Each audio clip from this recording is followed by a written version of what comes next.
Well, first I'd like to say good evening, everyone. I love speaking in front of an audience this loud. I haven't had this opportunity since graduation night, so I'd like to thank you all for being here. And I'm just glad to see so many bright faces tonight. Like Professor Knight said, my name is Cameron Patterson, and before I introduce one of the men most responsible for this entire event, I'd like to take advantage of this platform to encourage every Fresno State student in attendance to vote in the upcoming ASI student government election. It is extremely vital to exercise our right to participate in the democratic process. As we elect a new wave of representatives, we are fortunate enough to attend a university that allows us to establish a government for us, by us. I myself am running for the position of student senator. I believe that leadership is not about the next election. It's about the next generation. We are living tomorrow's history today. In 20 years, what impact will we have made? Let us stand together to renew the age-old promise of equal opportunity, fair governing, and equal access to a great education. Let us take a stance and say no more to turning our backs to uncalled for acts of domestic assault. Let us work together to create new legislative policies that reflect our growing diversity here at Fresno State. This is our election, this is our time, this is our year, to show that we can work together and put our ingenuity to a common good. Let's make our voices heard, Fresno State. Let's make a difference. Let's be great. Voting will commence Tuesday, March 24th at 9 a.m. and end on March 26th at noon. Now that I'm off my soapbox, without further ado, allow me to introduce a man most known for his unmatched excellence in the classroom, but his contributions outside the classrooms as well is what sets him apart from his colleagues in the same field. He has been nominated by President Castro himself for the CSU Wang Family Excellence Award, which is highly regarded as one of the most prestigious awards a CSU professor can receive. And if that doesn't deserve a round of applause, I don't know what does.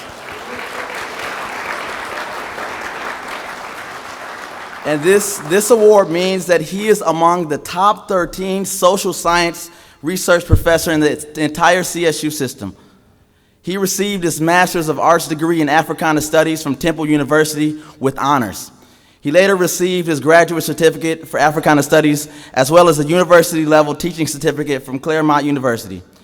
This outstanding role model just never seems to get tired of school, as he received his Doctorate of Philosophy and Cultural Studies from Claremont Graduate University as well. To sum up his educational background, he's a nerd. But complementing his esteemed educational resume, he has a host of printed publications. Most notably, you must learn a primer of study for the study of hip hop. He has won the Provost Award for the most promising new faculty. I could go on for days listing the accomplishments, but I would like to thank him personally for working tirelessly to establish grants and funding so that events like today are possible. I would like to thank you for having the audacity to hope in a profession where your accomplishments are sometimes overshadowed by stigmas that have plagued our society for far too long. Finally, right before I introduce you, thank you for teaching your students that life is about grasping the understanding that the obstacles we encounter in life aren't barriers to our success, but building blocks to a bright future. It's about making an impact as global citizens and maximizing our opportunities. It's about understanding that it all starts with us. We are the inspiration we have been looking for. You can be great if you work hard, you persevere, and you understand that the possibilities in life are limitless. Without further ado, I'd like to introduce you to my professor, Dr. T. Hassan Johnson.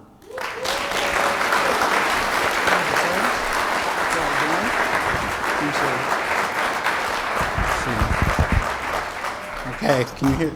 We working? Good, yeah. We are. Welcome. Thank you for coming. All right, give yourselves a round of applause. Kind of the difficulty of doing events like this with no RSVP is you don't know if 5 people are coming or 500. And I've had both kinds of events in my 7 years here. So I do appreciate you coming. For those that don't know, this is the 2nd year of the Black Popular Culture Lecture Series and Online Research Archive. And the purpose of it is to bring out folk who have unique experiences that are known globally. Well, this is the second year where I can say globally. And from that, and having an interview that is transcribed and videoed and put on the website on Fresno State, giving people an opportunity to use it for research purposes, right? Last year was the first year we did it. We brought out actor Delroy Lindo. We had a fabulous conversation. If you haven't had a chance to see it, visit the Africana Studies website. You get a chance to take a look at it. And tonight we're following through on that endeavor with what I know will be a wonderful conversation with our esteemed guest. Now, before I introduce the person who is going to introduce our esteemed guest, I do want to take a moment to thank a number of people and hopefully embarrass them in the process because they've been incredibly instrumental. First and foremost, and she disappears quickly. There she is. She's in the back with a cream jacket hugging someone. I want to thank Melissa Knight, professor in Africana and Women's Studies. And last time I thanked her, I couldn't find her. I most particularly would like to thank somebody who has been a fixture for not only excellence at Fresno State, but she has also stood for what's right, what's just, and has done so consistently for a very long time. I would like for us, before I actually go into what offices she runs, to give an applause, if we could get her to stand, for Dr. Francina Puda.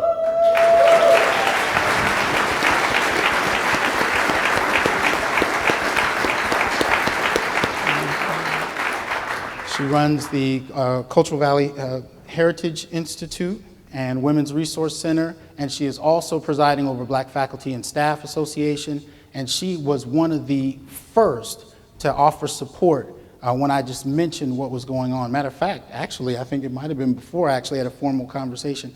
She has been consistently supportive of not only, just me, but anything she's run across that stands for something right, stands for something just, and stands in the interest of students. So I really wanted to take this time to publicly thank her for her work, her sacrifice, and her consistency. Thank you.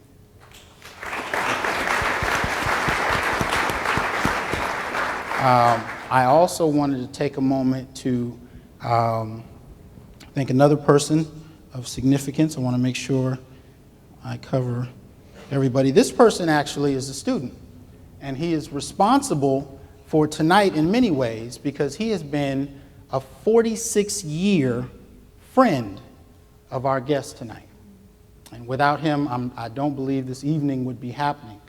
He is an Africana Studies student, major. He's one of the best students I've ever had in my classes and has always not only transformed the conversations that take place in the classes, but the work ethic.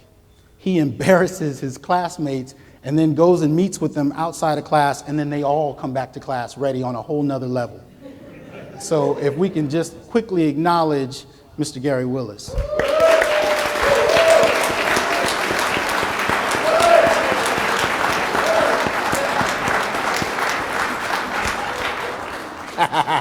I told him I was going to embarrass him, but it didn't work. He has taken classes from all of my colleagues in Africana Studies, and if we could for a moment, if we can acknowledge that this is a program, the Black Popular Culture Lecture Series program comes out of Africana Studies. So if my colleagues in Africana can stand up, please. Dr. Maida Shetler, Dr. Deanna Reese, Dr. Malik Simba, Africana Studies, here at Fresno State. Okay. Number of other thank yous. I definitely want to thank ASI, Associated Students, made this event possible. I do want to say that we had donors last year who invested in wanting to see this event happen again, and they were instrumental in making this happen as well. So I'm not going to call them out by name, but I do want to say thank you to those of you that did donate to make this event a consistent thing.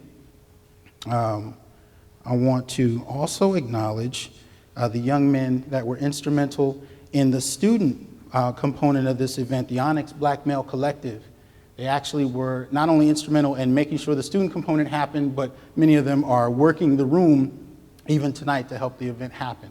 So if you haven't heard of the Onyx Black Male Collective, download my app. You may have seen an image for it. Check them out. These are young men that have gathered together here at Fresno State to focus on graduation. Because in our recent reports, we found that black students are performing at a fairly low level. 38% is about the graduation rate we have most listed, and black males tend to fall at the very low end of that spectrum. So these young men have gathered together to transform their situation and motivate each other towards graduation. Okay, so please.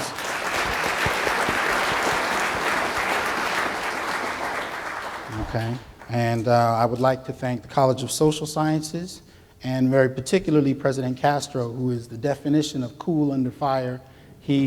Upon me introducing the idea of this event last year to him, he didn't even let me finish the sentence before he said, "I'll fund it, I want to be there." And last year he sat in the first row and participated. Unfortunately, he couldn't be here with us tonight. He had a conflicting event, but he did get a chance to meet Reverend Wright earlier today, and so I just wanted to extend that. Now, I was going to offer this to a student, but once I had a chance to look through his CV, I selfishly took the honor for myself. I wanted to introduce the faculty person that I wanted to come up and actually introduce Reverend Wright. His name is Dr. Jerome E Jackson, PhD, of course, right? Fully tenured in criminology. And he's a licensed ordained minister. For the past 17 years, he's been senior pastor, Christian Community Baptist Church. Received his Bachelor of Arts in Political Science at Southern University, Master's in Public Administration from Texas Southern University, Master's in Theological Studies from Faith Evangelical Seminary, Doctor of Philosophy in Criminal Justice at Sam Houston State University, Doctor of Philosophy in Theological Studies at Faith Evangelical Seminary. This brother is not playing, right? Professor Jackson has more than 30 years of teaching at the university level, has more than 20 years of gospel ministry leading, including 17 years of senior pastorship, and serves as the executive director of the Antioch Substance Abuse Programs Incorporated. Please let us give a round of applause to Dr. Jerome E. Jackson.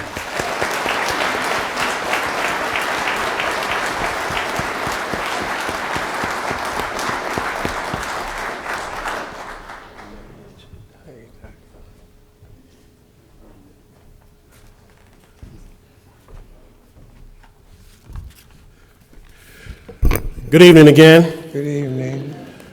We do want every minute we can to hear from our guest tonight. I've been given 5 to 6 minutes to say what I need to say. I'm going to give you some change back. It is my privilege and honor to introduce a man who, in my opinion, is one of the most outstanding religious leaders and educators of our day. Dr. Jeremiah Wright is Pastor Emeritus of Trinity United Church of Christ, Chicago, Illinois. Dr. Wright is a graduate of Howard University, Washington, D.C., where he earned a bachelor's degree and master's degree in English. He also earned a second master's degree from the University of Chicago Divinity School. Dr. Wright holds a Doctor of Ministry degree from the United Theological Seminary in Dayton, Ohio. He studied for 6 years Islam in West Africa. He studied Arabic, Hebrew, German, Latin, and French. He studied West African religions and East African religions. He studied the religions of Nigeria and the religions of Zaire. Professor Wright has received a Rockefeller Fellowship and several honorary doctorate degrees, including degrees from Colgate University, Lincoln University of the Commonwealth of Pennsylvania, United Theological Seminary, Chicago Theological Seminary, and Starr King School of the Ministry. Dr. Wright has been a professor at Chicago Theological Seminary, Garrett Evangelical Theological Seminary, and other educational institutions. Professor Wright has written and co-authored several books.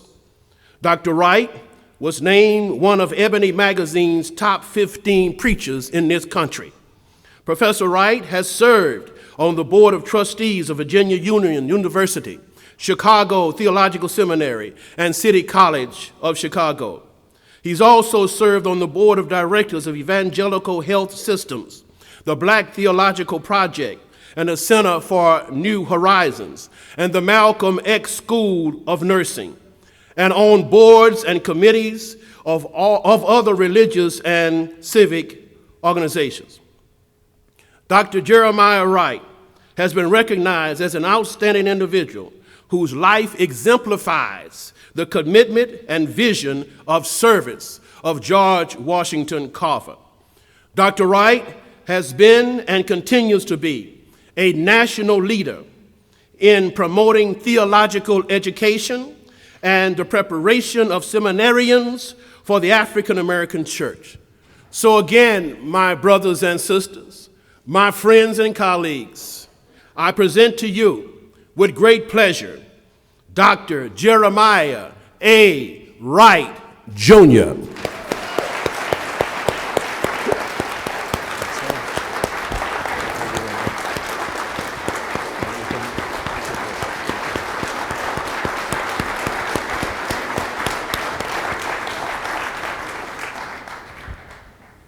Okay. Couple of things before we get started. First and foremost, I wanted to say that the other thing I didn't mention earlier was that this year the goal of this discussion and Q&A later in the evening is to, among other things, celebrate the richness and diversity of what I've called in my classes the Black sacred worship tradition. So in the audience tonight, we've had a number of significant representatives from a multiple series of religious orientations. Can the pastors in the audience please stand? Yes.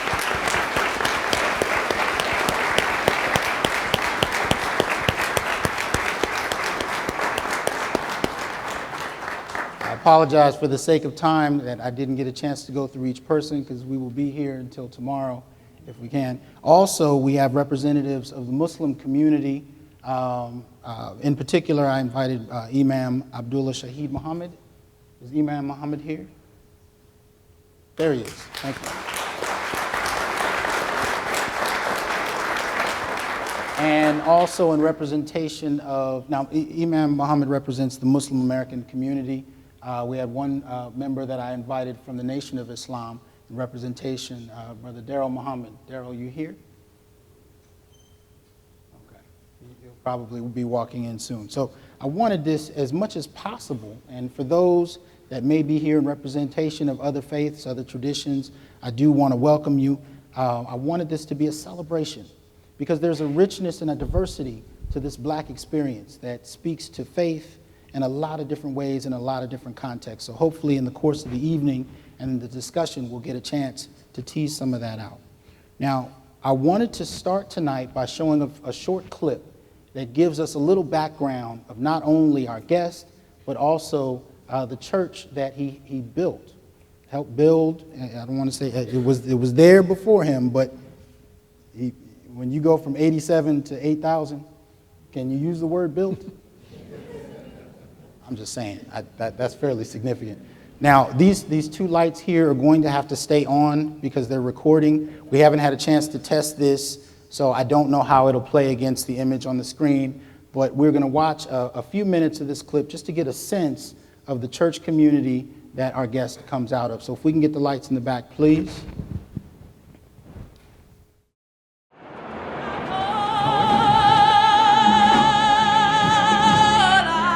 In 1972, Jeremiah Wright became pastor of Trinity United Church of Christ in Chicago. He inherited a struggling congregation of just 87 members. I have a friend who every time you greet him, every time you ask him how you doing, answers, just trying to make it, man. Just trying to make it. But by the mid-1980s, When PBS's Frontline shot this film about Wright, he'd grown the congregation to several thousand. In our homes, help us to be your church. In our private lives, help us to be your church. In our dealings one with another, help us to be your church. Though our minds wander, our souls love only you. Let the church say amen. Say amen again.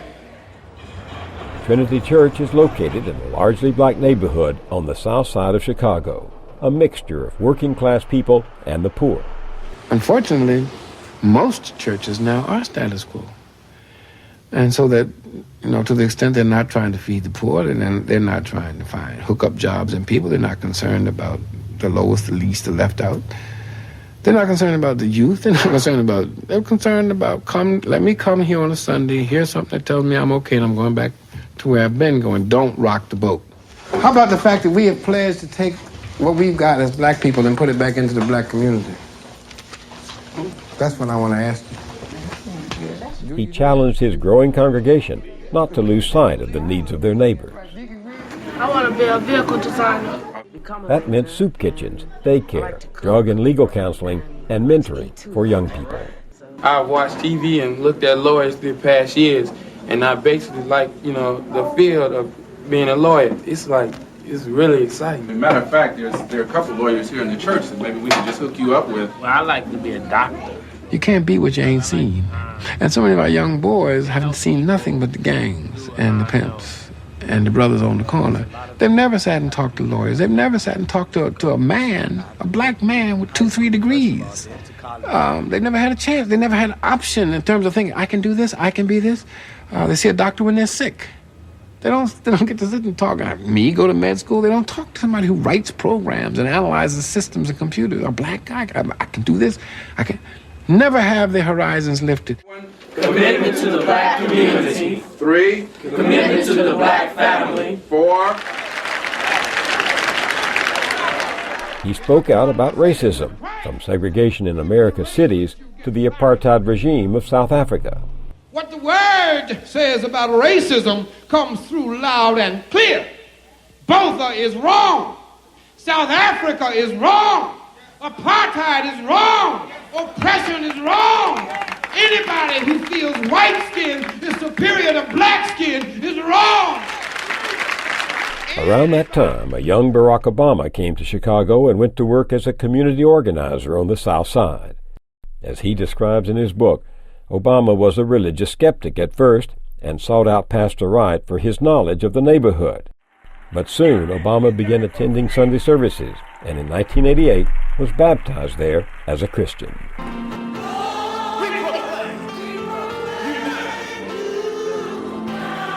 20 years later, Trinity has built a new building for its burgeoning congregation, now over 6,000 members. Its ministry has grown as well. How much is 6 from 8? Including tutoring for kids, women's health programs, and an HIV/AIDS ministry. Trinity has long had strong ties with the African roots of its faith. Parishioners are asked to respect what they call the black value system, to rededicate themselves to God, the black family, and the black community, reinforcing the motto that they are, quote, unashamedly black and unapologetically Christian.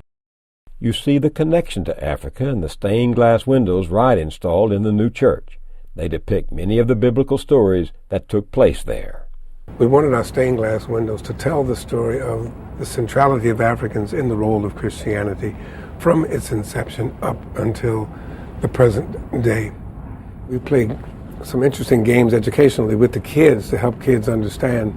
Can you name the 7 continents? He's a kid, you learn that in school. All right, on what continent did everything in the Bible from Genesis to Malachi take place?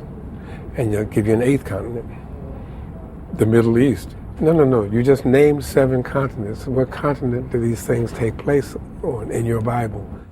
It's that kind of biblical truth put in stained glass so kids can understand this is not something somebody made up. This is not something from Black Power. Ooh. This is actual biblical historical fact that you have a central role in the Christian faith that is yours. Our focus today is on 127. Several years ago, Jeremiah Wright and the church began the search for his successor, and after 36 years as pastor, he will be retiring at the end of next month. But in Genesis 2, it says God breathed into the nostrils of what God had formed from the dust. God donated some divinity to some dirt, and we became living souls. That's God's breath you have in you. That's God's breath that you just breathe. God is the giver of life. Let me tell you what that means. That means we have no right to take a life, whether as a gangbanger in the thug life or as a president lying about leading a nation into war. We have no right to take a life, whether through the immorality of a slave trade or the immorality of refusing HIV/AIDS money to countries or agencies that do not toe your political line. We have no right to take a life. Turn to your neighbor and say, we have no right to take a life.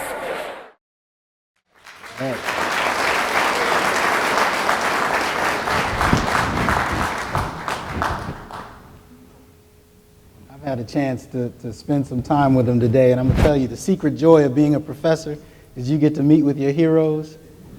So anyway, okay. To get started, can you tell us where and when were you born? Born in Philadelphia, Pennsylvania, September 22nd, 1941. What was it like growing up in Philadelphia? It was interesting. Because I grew up in more than Philadelphia. My parents, mother and father, met at Virginia Union University, an HBCU in Richmond, Virginia. They were both from the country, not from Richmond. My mother was from Surrey County, Virginia. My father was from Caroline County, Virginia. And they met at Virginia Union. And of course, she graduated, undergraduate in 1938. He graduated seminary in 38. They got married. They graduated in May, got married in June. He got called to a church in Philly, and they went to Philly. But every holiday, every summer, they're back home, which is back down south. So I was growing up in two worlds, the world of Philadelphia and the world of Caroline County and Surrey County, Virginia. When I say county, please understand, we were talking with President Castro today at lunch. A lot of young people in this room don't even know what a slop jar is. My grandparents had slop jars in the house. There was no indoor plumbing. There was a well for getting water, but you went out to the outhouse, and at night, you couldn't go to the outhouse because of the snakes. You used the slop jar.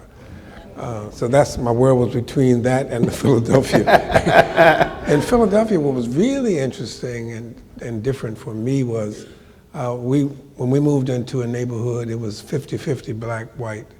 By the time I got to high school, it was 60-40, maybe 70-30 black, white. But my high school, I was just teasing one of the young brothers in Onyx over there waving at me. He was from Philly, born and raised in Philly. That at Central High School, when I got to Central High School in 55, there were 2,200 students, 2,000 of whom were Jewish. So I had all the Jewish holidays. Yom Kippur, Rosh Hashanah, Hanukkah, they would send us 200 Gentiles into the auditorium to spend the whole day there because there were no classes. You couldn't hold classes with 2,000 of your students missing. And I got to learn a lot about, up close and personal, about Jewish culture, about the Jewish religion, the Jewish faith. Had some close Jewish friends. So there was that reality, a black church on Sunday, a predominantly white school, Monday through Friday, a mixed neighborhood in Philly, but down in South, it was all black. And going south from the time we were kids was an experience in that our mother, my sister and I, would make a lunch in a shoebox. Long before Saran wrap and Reynolds wrap, there was wax paper of chicken and potato salad and lemonade in a thermos. Why? Because once we got south of the Mason-Dixon line, everything was segregated. And my father refused to allow us to go into a segregated facility. And he would tell us, if you got to go to the bathroom, let me know before we get to DC. Once you get to DC, you're going to have to go outside in the woods, because he would not stop at a place that was segregated. They had segregated. So I grew up seeing segregated signs. A lot of our kids never never conceived of that unless they saw a movie or saw Roots or saw something about keep your eye on the prize. I grew up seeing segregated water fountains, segregated lunch counters, segregated washrooms, and when I got to college, segregated beaches. And I used to look at the line. There was a line, a big metal line chain going out about 50 yards out into the water, and I was trying to see the difference between the white water and our water in the Chesapeake Bay, segregated. So I knew segregation up close and personal, and didn't understand it. In Philly, I raised this question with my dad. I was talking to some of the students this afternoon when we engaged each other about growing up while I was in school in Philly. We had a Young Men's Christian Association for the coloreds and the Young Men's Christian Association for the whites. Okay. And the Christian Association for the whites had the pool in it, swimming pool. And we were allowed to go there one day a week. Tuesday, we could go, the blacks could go to the white Y that had the pool, and then they would empty the pool and drain the pool because you don't want anybody infected with whatever we had on us. And I didn't understand if this was a Christian organization up north, why that kind of segregation. And my father and one of his close friends, a white pastor, tried to explain it to me in terms of habits brought up north to Germantown, one of the poor Philadelphia neighborhoods was Germantown. That's where I was born and raised. So it was interesting. It was a lot of mixture and a lot of experiences. One very powerful one I tried to get and did not succeed while I was a pastor. And I'll tell you about that in just a second. The one that was instructional and eye-opening for me was one of my good buddies took me home for lunch while we were in the 8th grade. We call it junior high school in Philly. They call it middle school in other places in the country. When we walked in his house for lunch, his mother froze and said, "Get that Schwarzer out of here." Now, I didn't know what a Schwarzer was. Stu started crying.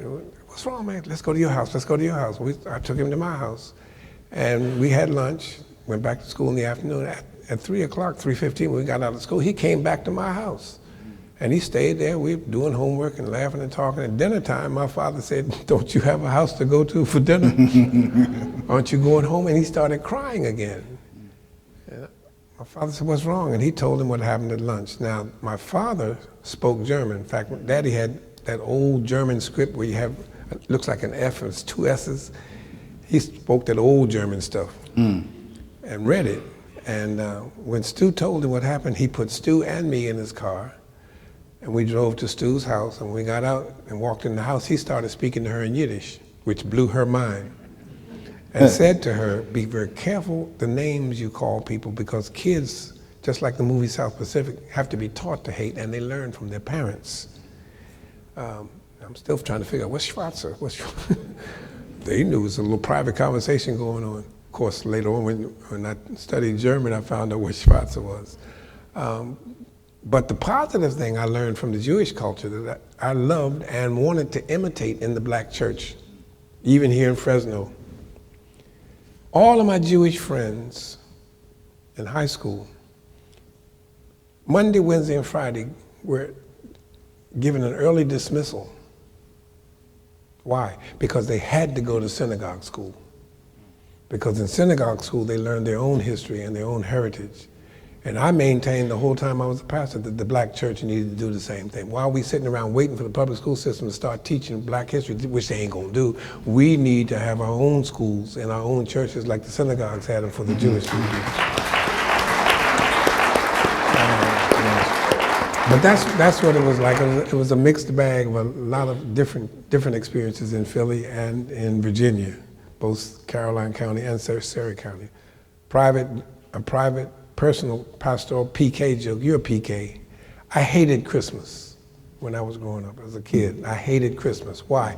Because first of all, we could not open our presents until after sunrise service. Then secondly, when we opened our presents, as soon as we opened our presents, we'd get in the car with that lunch packed up by Mom and drive down to Virginia so that she could and he could spend Christmas with their parents. all my toys are in Philly. I'm down here in the country, all they're gonna give you is sweater and socks. I used to hate Christmas, I hated Christmas. But it was very interesting. I was sharing with your students earlier and the guys from Onyx this afternoon, the heavy emphasis on education in the house in which my sister and I grew up, where we had to read and had to read and had to read and had to read and learn.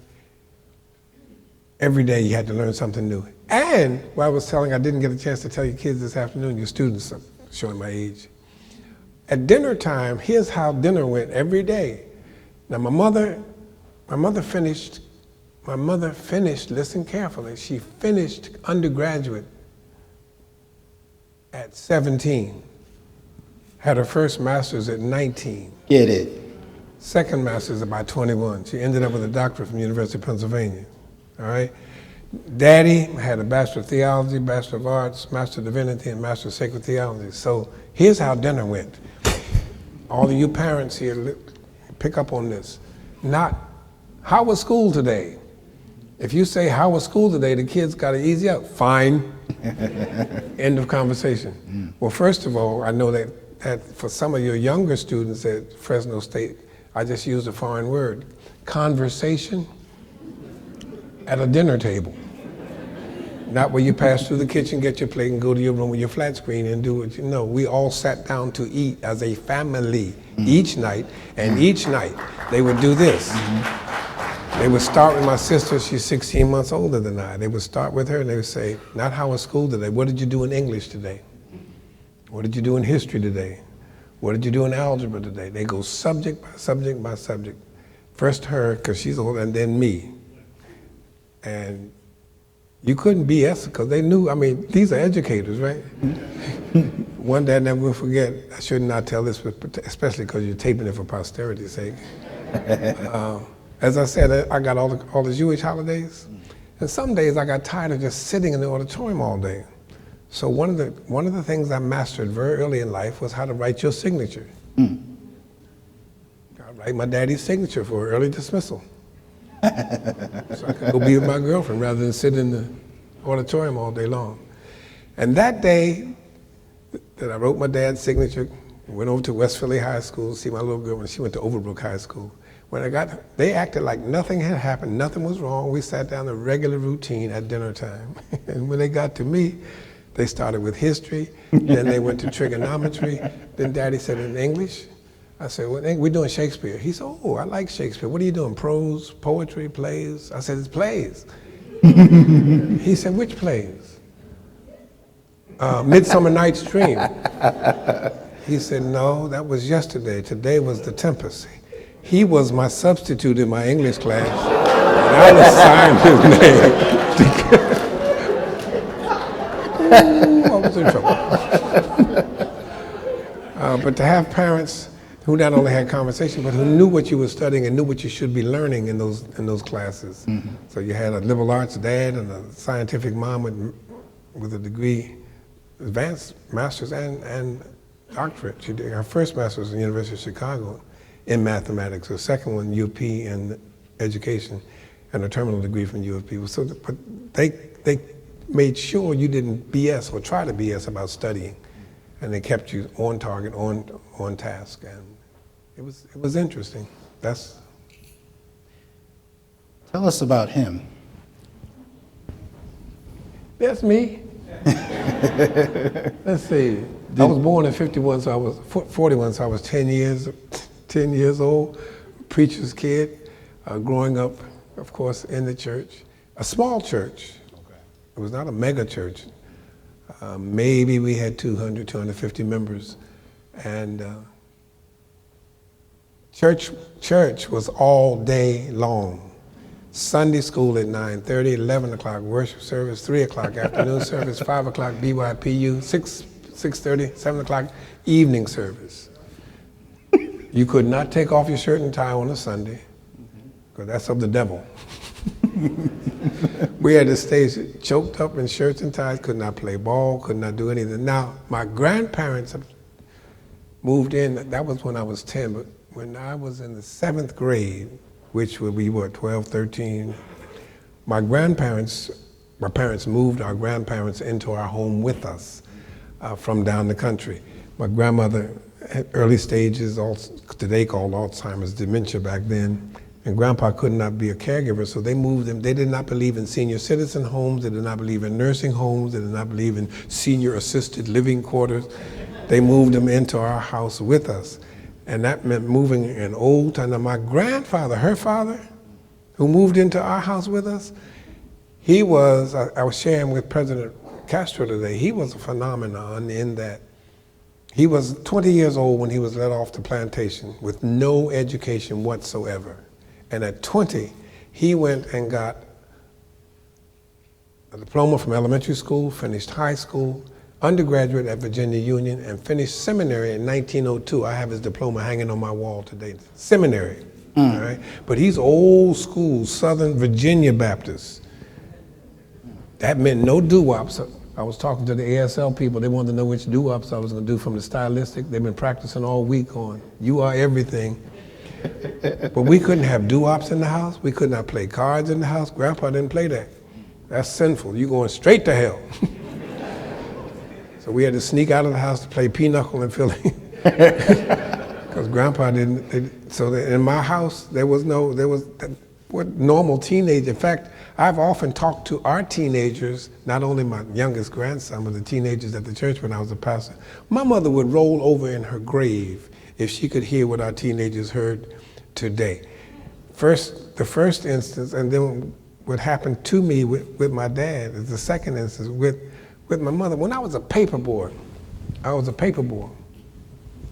we used to deliver papers to people's houses. I know that's something strange too, but we get on my little bicycle and deliver papers to the houses. I took my paperboy money and went and bought a 45. 45s, young people, are records. They look like big CDs with a big hole in the middle of them. I went and bought a 45. Here's one for you. Here's one, I got one. Cherry Pie is the name of it. She kept asking me, was I going to sing? It's a very simple song. Cherry, do-do-do, cherry pie. Do-do-do-do-do, cherry. Gary remembers. Cherry pie. Do-do-do-do-do, cherry. Do-do-do, cherry pie. Ooh, so good. Oh, give me. The second verse was, give me, do-do-do, give me some. When my mother heard, give me some, she came into my room, took my little 45 up off the turntable and popped it, broke it in two. This is the pastor's house. You don't have that kind of song. I know what they talk about when they say, give me some. If she could hear Weezy, if she could hear Nicki Minaj, oh my God. Look at her. My mother would be rolling over in her grave. Rick Ross, somebody lied. I'm not a stop. Now, my parents died. Literally, they died. They never had cable, never. TV had, here's another little flash for young people. TVs used to go off at midnight every night. United States flag be waving. Dun, dun, dun, dun, dun. That's it. 6 o'clock in the morning. They never had cable. In fact, when I started pastoring, I bought her a VCR so she could watch our services. Right? That was the most expensive clock I've ever purchased for my mother. I'd be talking to her on the phone. She said, boy, you got to come fix this thing. It's flashing. Just flash. I said, did you unplug it? Yeah, well, I had to plug the vacuum cleaner in. She never used it, but they had ABC, CBS, NBC. So I was the guest lecturer at the International Ministers' Wives and Widows Association conference. That's 2,000 women every year. About 400 husbands that come along to play golf and enjoy themselves. And my father was there with my mother. She was an officer in that, vice president of the International Ministers' Wives and Widows Association. I'm the lecturer. So Dad said to me, are we going to eat tonight? It was the third night. I said, yes, sir. What time? Thursday night. I said, 8 o'clock. Okay, I'll meet you in the lobby. Okay. 7:45, man, there's a knock on my door. I thought it was turned down. This is Thursday night. Now, those of you who are a little older might picture this in your head what's getting ready to happen. I opened my door for turn down, and it was my father, Thursday night at 7:45. Def Comedy Jam was on. I started looking for the remote. I'm trying to find the remote to find out, to cut it off quick. He had never seen that or heard anything like that. Oh, goodness. And the guy who was coming on while I'm scrambling trying to find the remote started off sounding religious. And my father smiled. He walked over to the television. He walked over to the television, and the man said, I just thank and praise the Lord that I'm alive. I thank and praise the Lord. You know, some people got to wait to Thanksgiving to give thanks to God. Some people got to wait to New Year's Eve. They go to testifying that they're just glad to be alive. I'm glad to be alive today. Because I know the whole bunch of people woke up this morning dead than the motherfucker. Now, my father is staring at the television. And I go, click. He said, they allow this on television? I said, yes, sir. The Federal Communications Commission allows this? I said, yes, sir, yes, sir. We get to dinner, he wouldn't get up off it. You ought to see what Buddy had on his television screen. I said, it wasn't me, Daddy, it's the name of the show. Yeah, but that's what, wasn't no profanity, no card playing, no smoking. Daddy was, when I say old school, no drinking, no smoking, no running women. Daddy was one of those straight by the Bible kind of preachers. And that's how he raised us. I can share some of that. I messed around. My father's a pastor as well, and he came to visit me about 4 years ago, and I turned on Kevin Hart. I had not felt like a child in a long time until I was sitting in front of my father trying to rationalize that was on. But tell us, does this Jeremiah Wright dream about being a pastor? No, I dreamed about being a professor of seminary. I grew up in a home, as I mentioned, my dad's degrees and my grandfather's both graduates of seminary. Samuel DeWitt Proctor, who was the pastor, in Rhode Island, PhD from Boston, he was one of Dr. King's teachers. He grew up in Bank Street Baptist Church in Norfolk, where my uncle, my mother's brother, was the pastor. So every time he came to Philly, he would come to our home. He was also the president of Virginia Union. Sam Proctor, when he died, before he died, said he was the only reason he had gray hair on his head was that he was the only human being alive who could say that he was the president of the college where both Jeremiah Wright went to school and Jesse Jackson. He left Virginia Union and went to North Carolina A&T. But he used to come to our home, so I knew the seminary community. Her brother John Henderson did his Master of Divinity at Oberlin School of Theology. And knowing the seminary community, I knew the various professions in ministry that there were. Not just, you going into ministry? Or you going to be a preacher? No, I'm going to be a teacher in seminary. That was what I was headed for. So that kid, I knew I wanted to be a teacher, because when we had to read, I was in my father's study reading his books and became fascinated with the field of theological studies, biblical studies, ethics, history of religions, church history, and wanted to teach seminary. So I knew I was headed for one of those disciplines of the 11 different full-time professions that there are in ministry, and that discipline was to teach. And as I ended up, when I went to the University of Chicago Divinity School, it was for the discipline, the history of religions, not to be a pastor, all right? And as I mentioned to President Castro today, God's got jokes. I ended up doing that's what I swore I'd never do. I swore I'd never be a pastor, right? And I swore I'd never be a pastor because I saw how they treated my father with all his degrees. Yes. And I said, not me, not the kid. You don't have to ever worry about me being a pastor. Well, 43 years later, yesterday would have been my 43rd anniversary as a pastor of Trinity United Church of Christ. Wow.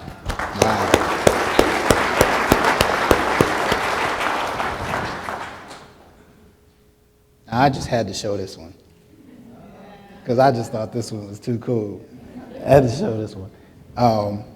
Tell us about him. Well, again, going back. Isn't he clean though? Going back to. Isn't he clean? going back to my senior year, everybody thought I had lost my mind. Maybe I did. But in my senior year of college, everybody kept saying, well, where are you going to seminary? When are you going to preach? I kept saying, no, that's not what I'm going to do. And no one would listen to me. No one. Senior year in college, I was president of the senior class. I was president of the college choir at Virginia Union University. I was bossless, that's president of the fraternity, the chapter there at Virginia Union, and I quit school with good grades to go into the Marine Corps. Now, my best friend at the time was stationed at Cherry Point, North Carolina. He had been to Lebanon during the Lebanon crisis as a Marine, so I wanted to be a Marine like him, and this is the best way to take this vacation. That John Henderson, the pastor of Sam Proctor's church, said it was a divine interruption, interrupting my career track when I went into the Marine Corps and they taught me how to be a killer. What's her name? Eleanor Roosevelt used to define Marines as underpaid, oversexed teenage killers. They taught you how to kill. No, don't ask questions. Your job is to follow orders, all right? And it was while I was in the Marine Corps, in fact, as I explained to President Castro, I applied for a school, cardiopulmonary technology, and most people don't know, you should know as close as you are to the Air Force, to the Navy base here, that the Marine Corps is a part of the Navy. It only has a 4-star general, the commandant, who is under the admiral of the Navy. So when I applied for the school, it's a Navy school taught at Bethesda National Naval Medical Center. I had to transfer from the Marine Corps into the Navy to get to school. And the reason I had to transfer to school is 52 weeks long. I had 2 years in the Marine Corps. 52 weeks makes 3 years. And they said, if you think we're gonna let you out with only 1 year to go, you got another thing coming. So I had to extend to make it 6 years of military service and transferred into the Navy and became a cardiopulmonary technician. But this, as a Marine, was all, I mean, like you have one job, like the American sniper. Your job is to kill. Don't ask questions about who you're killing. Just follow orders. Some of you may have seen this image. Can you tell us what we're looking at here? Yeah, when I transferred, were you there, Gary, when Johnson was there? Okay, when I transferred into the Navy, I graduated from cardiopulmonary school and became one of the teachers at cardiopulmonary school. Your student, Gary Willis, was one of our students. And while I was at Bethesda, President Johnson came in 2 different times for surgery. Now, this was a minor. In fact, if you see Dr. Fox, the other doctor next to him, holding his hand, showing that little image, he's showing the president how big the scar is for the gallbladder surgery. He had gallbladder surgery this time. Now, gallbladder surgery is not a major surgery. However, where your normal heartbeat goes lub-dub, lub-dub, lub-dub, if you have a leak, a valve leak, you hear lub-dub, sh, lub-dub, sh, lub-dub, sh. His heart, Johnson's heart, did not sound like lub-dub, lub-dub, or lub-dub. His sounded like a competition between Florida A&M and Grambling at halftime. He had a series of arrhythmias and all kinds of problems, so we had to monitor his surgeries. And when monitoring them meant being scrubbed in at 3 o'clock in the morning so that he could be out of surgery, fully awake, and talking by 9 a.m. when the stock market opened. You don't want the stock market opening with the president unconscious or semi-comatose. You want him having a logical conversation with the press who's going to be there. So we had to be there from 3 o'clock until in the OR suite, not in the hospital. We could not leave the OR suite. And we would go from the OR suite up to towers, in the tower 17th floor with the presidential suite. We're in his presidential suite. And we have to keep monitoring him even post-operatively to check his heart rate and his blood pressure. And that's the picture where you see the African-American in the top left-hand corner, that's Chief Jones, who was our boss, Willis's boss, my boss. That's the machine. I'm hooking him up here to that machine so we can monitor his heart rate. We monitor him throughout surgery, but then post-operatively, we had to keep monitoring him until he was discharged because his heart was just that bad. Now, for soldiers like yourself in this situation, how were black soldiers in this medical arena treated? What experiences did you have in regard to race? Well, in cardiopulmonary, in cardiopulmonary school, and that's the National Naval Medical Center. Okay. It was the only school of all the military units. The Air Force sent their personnel there to be taught how to become cardiopulmonary technicians. The Army sent their personnel there. And the Navy, Marines don't have corpsmen outside of the Navy corpsmen, so they would send their medical personnel there to learn cardiopulmonary technology. The racism there was much more subtle. In fact, I had to tell Gary Willits, just because they don't call you a nigger don't mean they don't think you is one. When you're privy to some private conversations and overhearing things, you find out where people's heads really are. So let me put it this way, it was not as rabidly open as it was in the Marine Corps. In the Marine Corps, one of the things I can fix it up, I can dress it up. I can't tell you about that grin on my face. First of all, anybody here who's been in the Marine Corps has a loved one who's been in the Marine Corps. Those pictures are graduation from Parris Island. I went to Parris Island. Now out here, you all got Hollywood Marines, y'all go to San Diego. But we went to the real Marine Corps boot camp, Parris Island. And I saw these guys, you're standing as far as from here to about the 5th row back with the brother, the hair color, my color. That's how far you are from the photographer. We're standing at attention. You go one by one. And they put on this uniform. It's not a real uniform. It has, what do you call it, Velcro in the back. One size fits all. One hat fits all. And you adjust it, but it's closed back here, and what looks like a uniform is closed back there. And every time he come out from under that hood, these guys are laughing. I said, I ain't laughing. First of all, I was 2 classes behind at Parris Island, where the drill instructor marched those guys out into the swamp and killed them. So, at Parris Island, South Carolina, Yemassee, South Carolina, for 16 weeks, I have been called 43 niggas. I counted them. I dare you to say something, nigga. So I'm watching these guys smile. I said, I ain't smiling. I'm a hard Marine. I'm graduating from Parris Island. So I stood there thinking of all the different times they had called me nigga. So that when they took my picture, I was gonna be a lean Marine. I'm just a sex machine.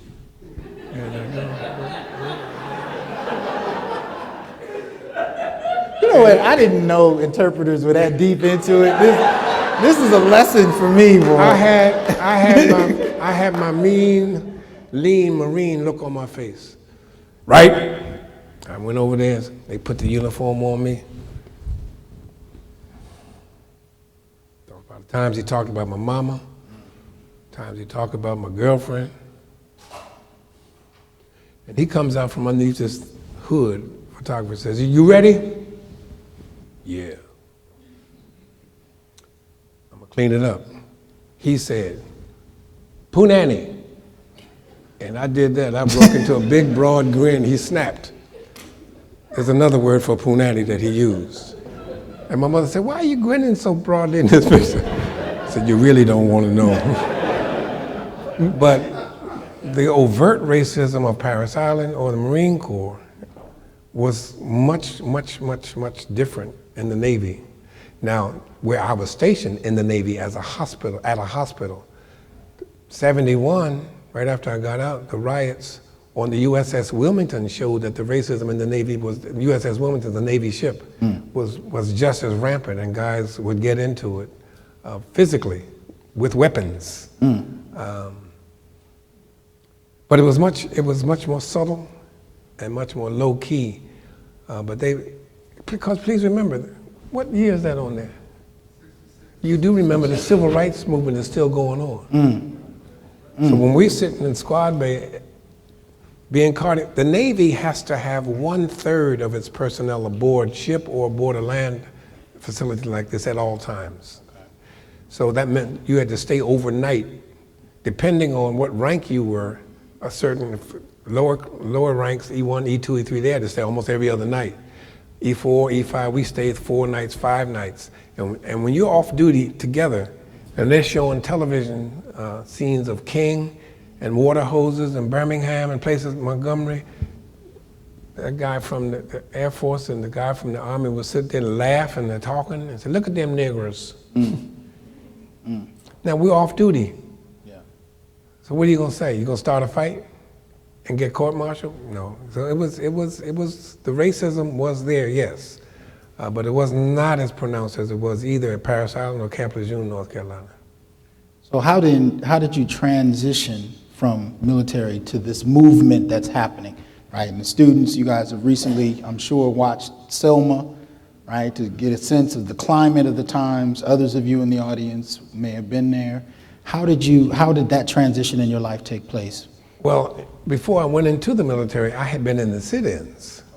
So I was a part of the civil rights movement in the sit-ins. I had my painful awakening as to the Christians from what today is Virginia Commonwealth University. It used to be called RPI, Richmond Polytechnic Institute. We had Christian groups that did things together, from Virginia Union, a church school, and the other white schools in Richmond, Christian groups. Now, to see the Christians in one setting like this, where we are all loving the Lord Jesus Christ and we're reading scripture together, and then to see them at the sit-ins calling me nigger, the same students, and calling my classmates and dragging women by their ankles across the street and their dresses coming up. That taught me a lot about Christianity also.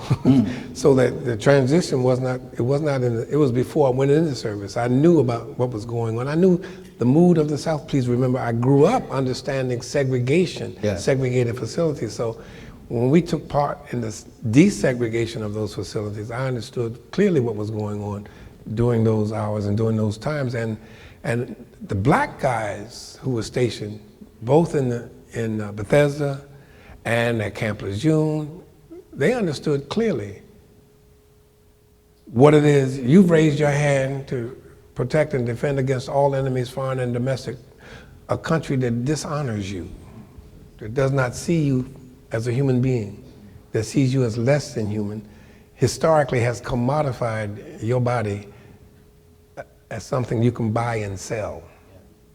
So that was all a part of the ethos while I was stationed up to, and when I got out of the service in '67, it was still the same. Now, I've been asked about 100 times in the last few weeks about the sound bite, and I'm sure in the course of the discussion we'll get to that, but the sound bite in regard to Reverend Wright. But what I find interesting is, how many people do you think know that he had that kind of history in the military? Right? And if you connect that to the soundbite, and most of you, I'm sure all of you know which soundbite I'm talking about, does it give another angle to that? That 30-second soundbite versus a history, particularly in the military, that gives you that whole other angle. Notice how much is left out of the conversation.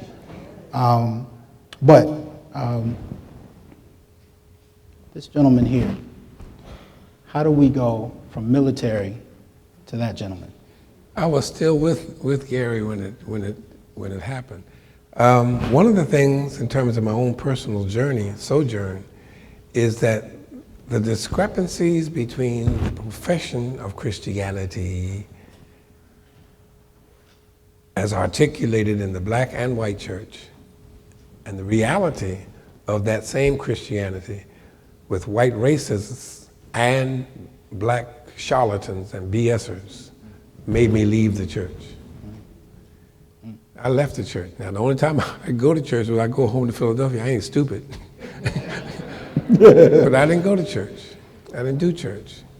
And 1966, the year before I got out, the summer before I got out, I was sitting on the steps of a church, and I don't know, PBS, I think, caught some of this in there when they did a biopic on me. I was sitting on the steps of a church in Rockville, Maryland, stationed at Bethesda. Me and my partners were sitting on the steps, solving the problems of the world, drinking a fifth of Taylor port wine. It was a Saturday afternoon, the church was closed.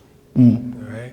And we're sitting there, me and my two partners, drinking wine. This is the year after Malcolm X has been killed. So we're talking, Imam, we're talking about what role did the nation have in this murder up in New York at the mosque? All right? We're talking about the differences between the nation and Sunni Islam. We're talking about the differences between Christianity historically and Christianity as made manifest in the racism which justified slavery. We're solving the problems of the world. We're talking about Vietnam. We're talking about all these things. And this old dude came up now, this is 66, that means I was 25, really 24, going to be 25 that September. This old dude came up and got in the conversation with us. I say old, he was 63, I found out.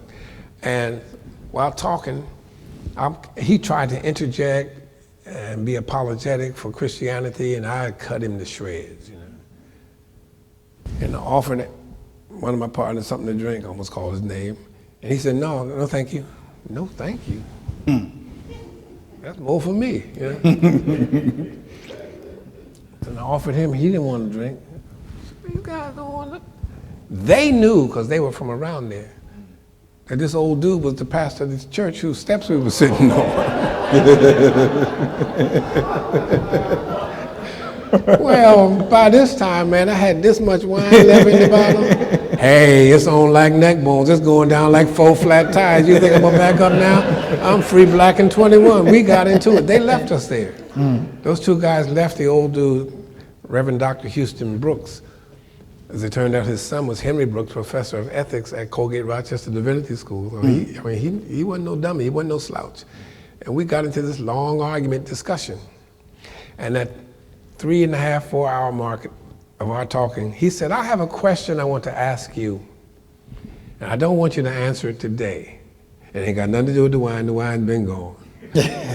I want you to think about this. You know, I hear you angry with what white racists have done to Christianity. I hear you angry with what the Renaissance did with those false pictures of Italian artists and Italian models, what they did. I hear you angry with Constantine pulling Christianity out of Africa into Europe and making it a state religion. I hear you angry with black preachers pimping folk. I hear you angry about, I don't hear you angry with the Lord Jesus. And I got a feeling that you love the church very much and have been hurt by what the church has become. So here's my question. Where do you think somebody who loves the church as much as you do can do the most good? On the outside throwing stones at it, or in your case, leveling 8-inch howitzer shells at it, or on the inside, working to make it become what you think God had in God's mind? Think about that. Don't answer me today. Think about that. Here's my card, and give me a call when you come up with an answer. So I went home thinking about that question. I went home thinking about it. And I got up Sunday morning. That was a Saturday afternoon. I got up Sunday morning getting ready for church. My wife said, where you going? I said, to church. Now, I think she said, what's the witch's name?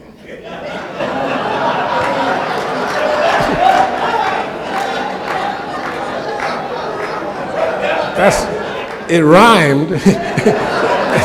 That's what it sounded like. I said, no, let me show you. In a conversation when they get real on you.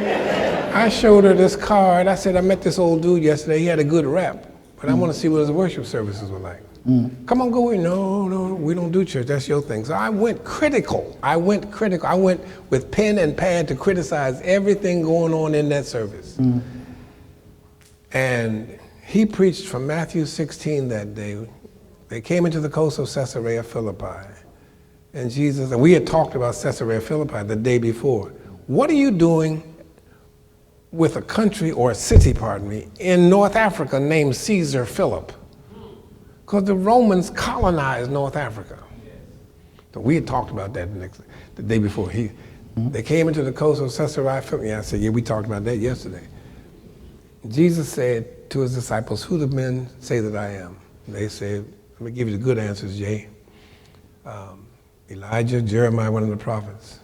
That's what they say. He said, okay, let me flip the script. who do you say that I am? And he stopped right there on that point and said, that is the ultimate question in terms of a personal relationship in Christianity. Not who did your mama say Jesus is, not who did your pastor say Jesus is, not who did Elijah Muhammad say Jesus is, not who did Muhammad say Jesus is, who do you say he is as a person? And that thing convicted me.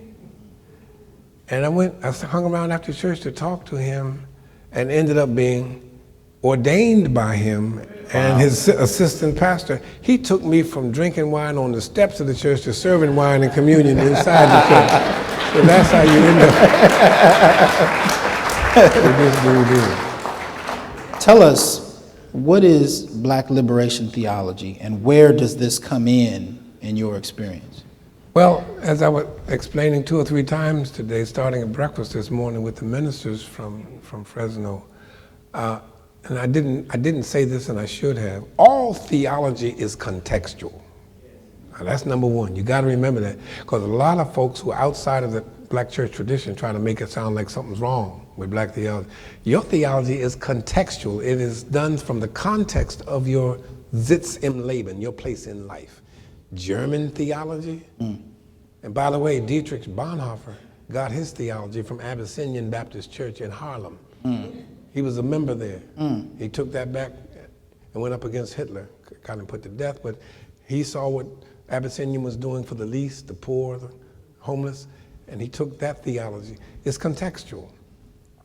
Now, Black theology and Black liberation theology, with the name Black liberation theology, became a systematic academic discipline in 1968 when Cone came out with his books, Black Power and Black Theology, Theology of Black Liberation, God of the Oppressed. His early books, he's written 14 now, and you must pick up a copy of The Cross and the Lynching Tree, one of his last books. But that's when it became an academic discipline with that name. Black liberation theology, I was explaining to the students this afternoon, again, the name is attached to it because it is similar from the ground up contextually, not from academic chairs down, from South America, with liberation theology, the South American Latino liberation theologians writing in that same period from the ground up contextually. What do the people on the ground believe? What is it they're experiencing? Not the formal doctrines of the church, but what is it they are seeing? How do they see God at work and at place? I did not mention in either place today, the same thing operative in the Kairos document, which was produced in Soweto during the apartheid regime. Theology from the folk underneath the heel of Africana racist Dutch Reformed Church theology, responding to that theology. Well, separate and distinct from, not against, not contra, not and diametrically opposed to that academic discipline, the lived theology from the bottom up, from the grassroots up, has to do with Africans' understanding of God, Black, wanting them and creating them to be free, long before Cone wrote anything.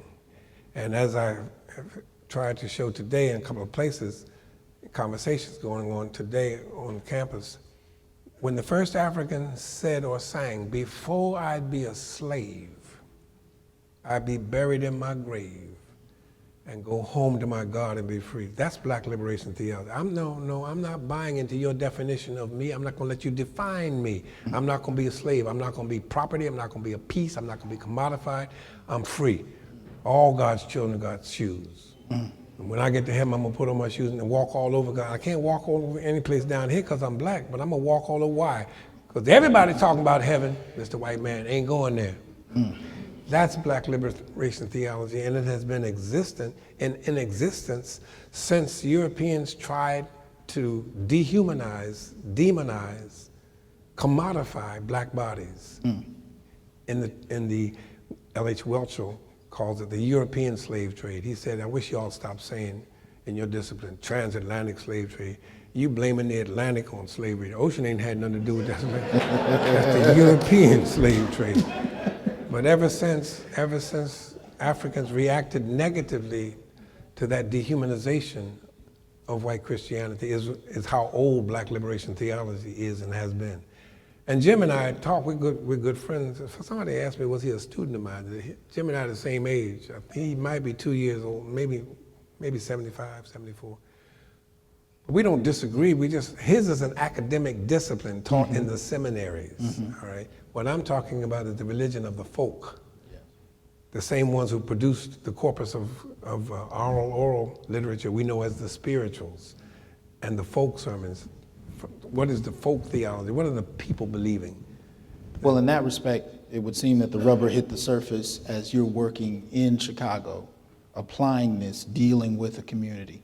That whole transition of studying it and then dealing with your church, you becoming a pastor in Chicago. Can you talk about that kind of engagement from the concept to the application at Trinity? Yeah, the first thing I need to say about Trinity publicly, especially since it's going for posterity, I've said it across the years talking to younger pastors. Our church, well, for many people, because somebody asked me today, well, where's the United Church of Christ? Out here.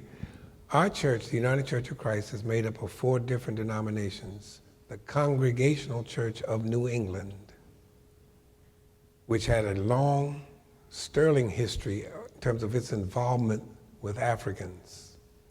The Congregational Church of New England paid for the defense of the Mende people aboard the Amistad. Paid John Quincy Adams all the way up to the Supreme Court. The Congregational Church had active conductors on the Underground Railroad, and many of its church buildings were used as stations on the Underground Railroad. The Congregational Church has passed, what do you call those things? At their annual meetings or biannual meetings, resolutions against anti-slavery resolutions going back to the 1600s. All right. Immediately following the Civil War, the Congregational Church sent hundreds, literally thousands of missionaries into the South to set up schools for the freedmen, they were called back then. All right.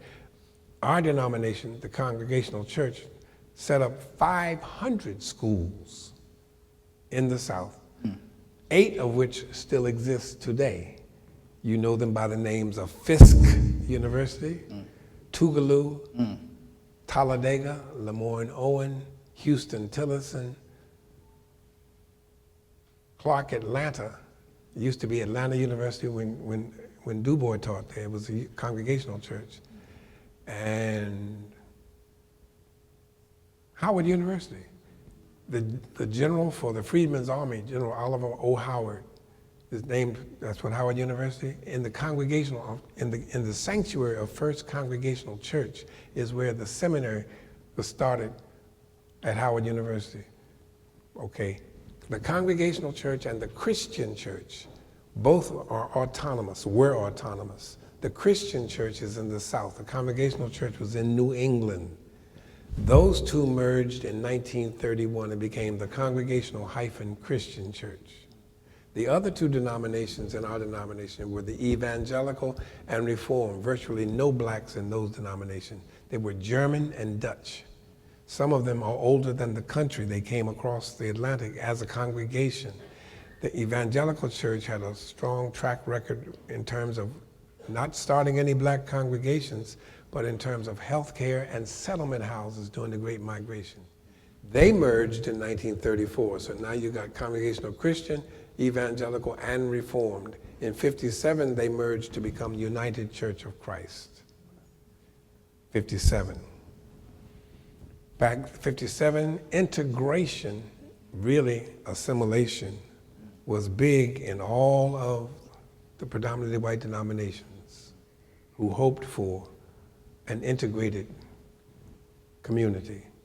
And in 59, they began talking to the assistant pastor of the Congregational Church of Park Manor because blacks were moving south into the far south corridor of Chicago.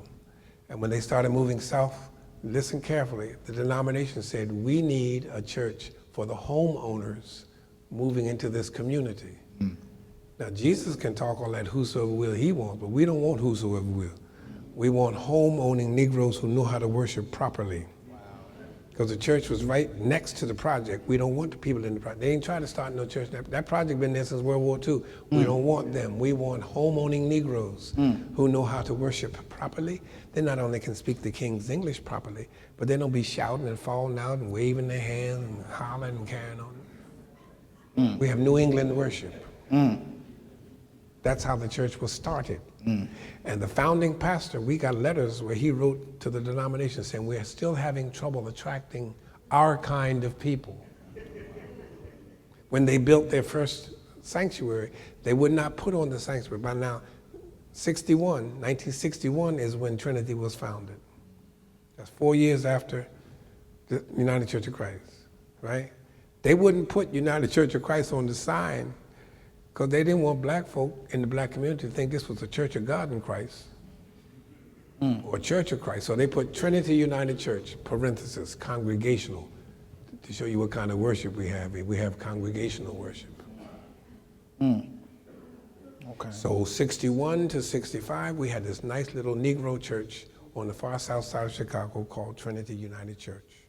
The charter reads Trinity United Church of Christ, but we wouldn't say that out loud because we didn't want the wrong kind of people coming there to worship. Our pastor left in 66, our founding pastor. Our second pastor walked into a buzzsaw. He walked into the same thing that Lyndon Baines Johnson walked into and that Ralph David Abernathy walked into.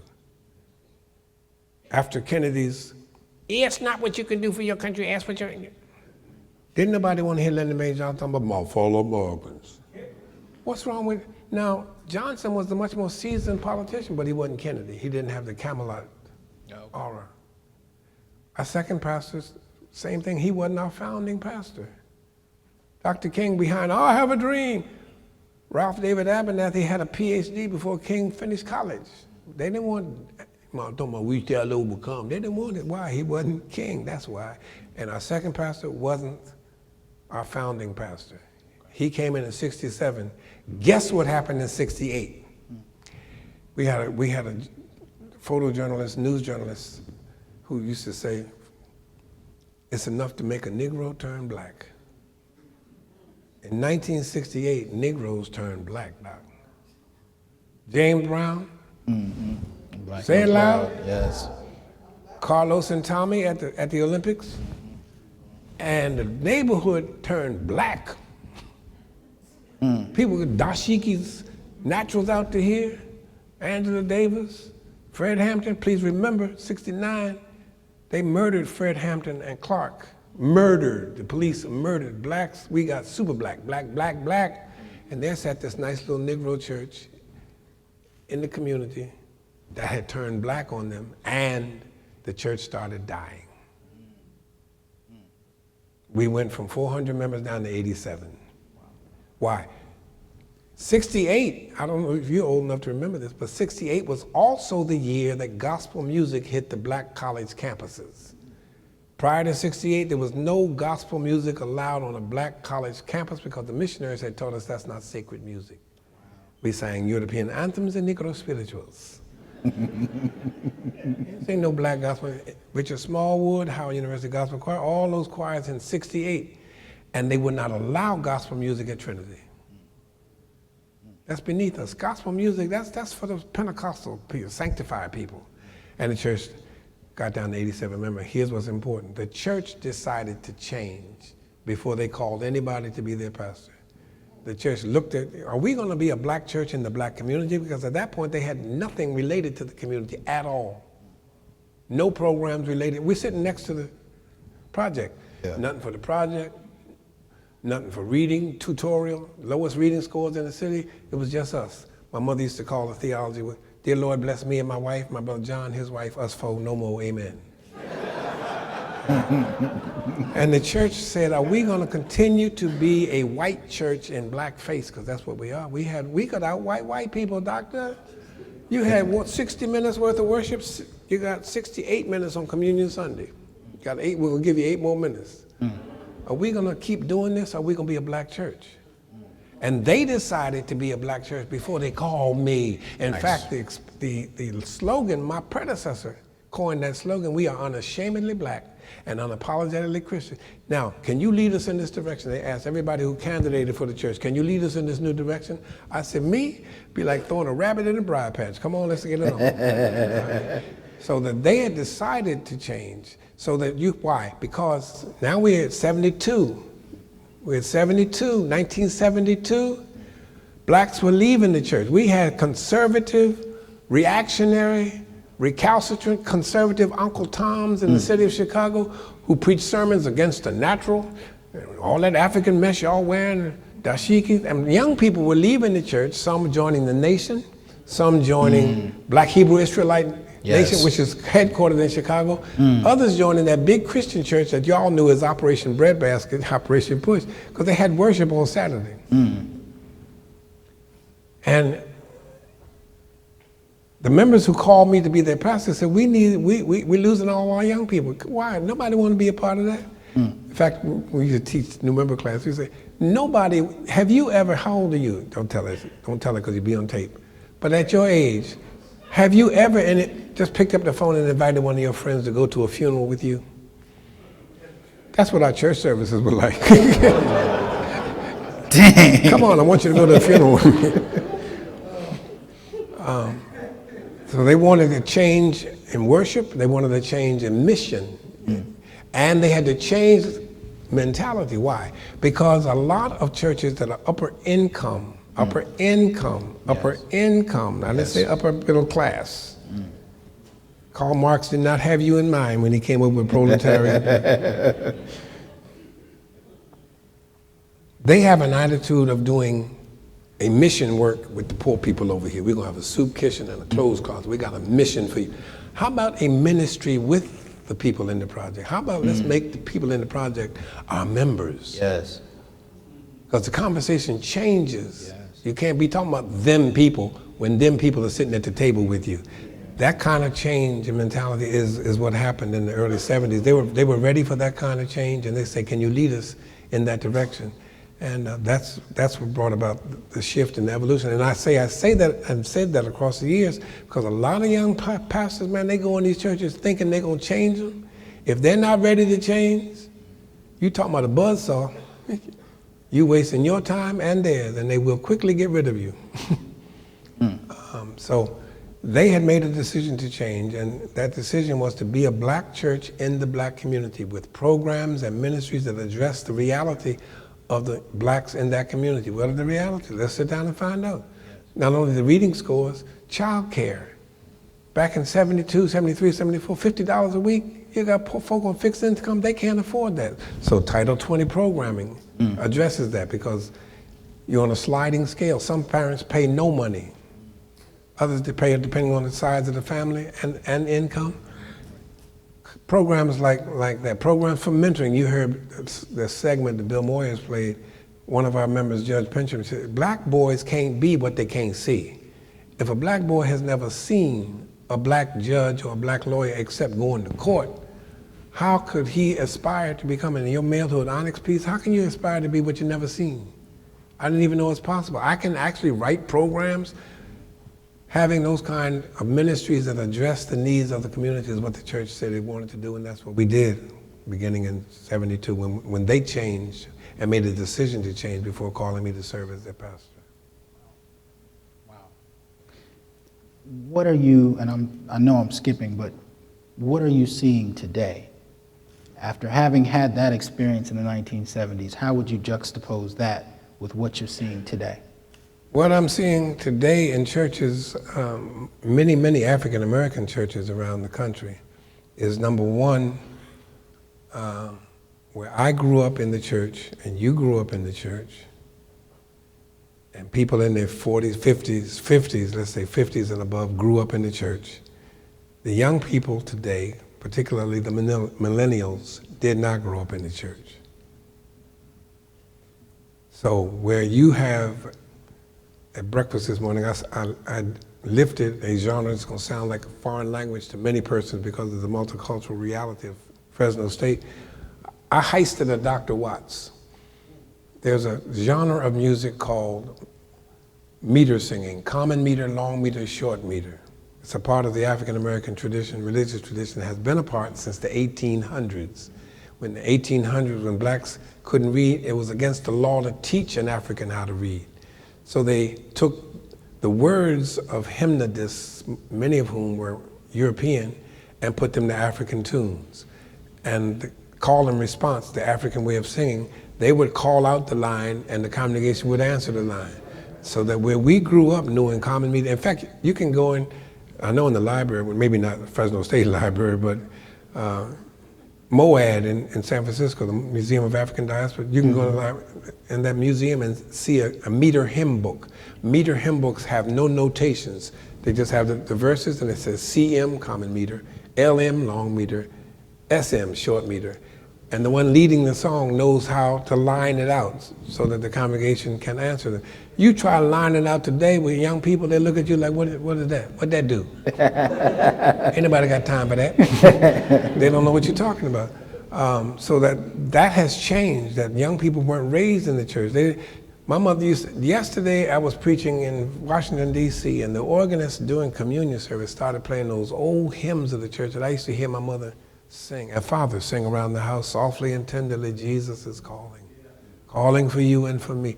And the water started. The water, I'm hearing songs that my mother, these kids' mother, they heard Nicki Minaj. They heard Weezy. So they don't, when you start talking about the differences in generations, they were not raised in the church. I'm not gonna get real on you because you get nervous every time I get real. Oh, but no, they have a whole different vocabulary. Take it there. They have a whole different vocabulary, and what I find different is that the church today has to relate to them where they are. You know, you can't correct if you can't connect. If you haven't connected with them, don't even try to correct them. They have not been taught code switching. They haven't been taught, for instance, you felt like a child in front of your daddy watching Kevin Hart. All of us my age, we love Richard Pryor.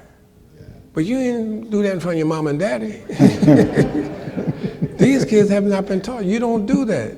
And they don't understand boundaries. They don't understand. They don't think they're transgressing any boundaries. Riggins, somebody mentioned Riggins here, but there was a Riggins Earl who teaches ethics at the Interdenominational Theological Center in Atlanta. The classic illustration Riggins Earl gave us, when I quoted him, Martin Marty, my church history professor, said, Jeremiah, you better stop quoting people, because every time you quote people, you get in trouble. But Riggins Earl, I quoted him at the Black Church Confronting the 21st Century Conference held at Vanderbilt Divinity School, 1999-2000. We're going into the 21st century. And I quoted Riggins Earl as an example of what the church needed to be aware of about this current generation. And we all quote that hymn, to serve this present age. All right, what is this present age like? I quoted Riggins Earl. Riggins Earl was saying how the young people in this current age do not know the difference between appropriate language and inappropriate language. And to illustrate his point, he is a professor of ethics at ITC, Interdenominational Theological Center. For his ministry at his church, he volunteers to teach a GED course 3 times a year, 12 weeks, 3 courses, 36 weeks of the year. He goes into project and teaches GED, trying to get all his kids at least a high school diploma. And he said after 5, 6 weeks, you get to know the kids, each class, and you know the names and all that. And he said he was writing up on the chalkboard, getting ready for class to start one evening. He said, I'm a seminary professor, I'm not GQ. So, I mean, it was clean, I got it on. And then he said, I had on, I think, a purple shirt, I had on blue corduroy trousers and some green socks. And when I lifted my hand up to write on the chalkboard, you could see my green socks. Bobby and Johnny came and sat down right behind me on the front row where they always sit. And Bobby said to Johnny, look at that motherfucker, them green socks. And he turned around, he said, hold on, young man. There's a young lady sitting right behind you, apologize to her. We do not use language like that in front of young ladies. He said, I didn't use no language. He said, you cursed in front of that young woman, apologize to her. He said, Prof, I didn't curse. He said, don't make me put you out of class, man. Apologize to her. He turned to his partner and said, "Will you tell this motherfucker I didn't curse?"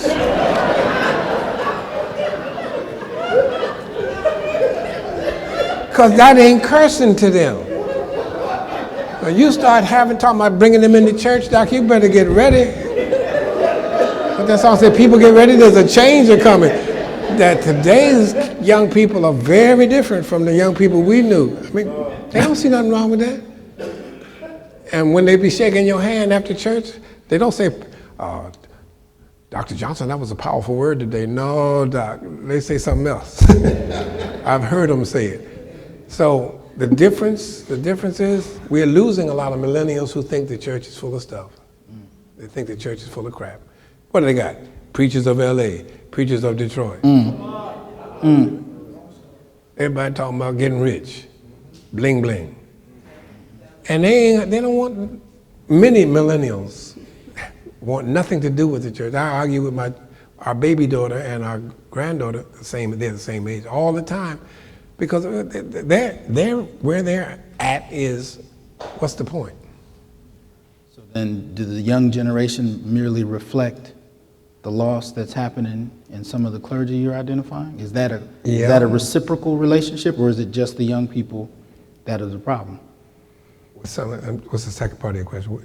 Is it reciprocal? I mean, you're seeing a loss of value of sorts in the clergy you're talking about and the young people at the same time. Is there a synergistic relationship, or is it just one group or the other? I have a different response to that, and I'll explain what I mean momentarily. With the young people,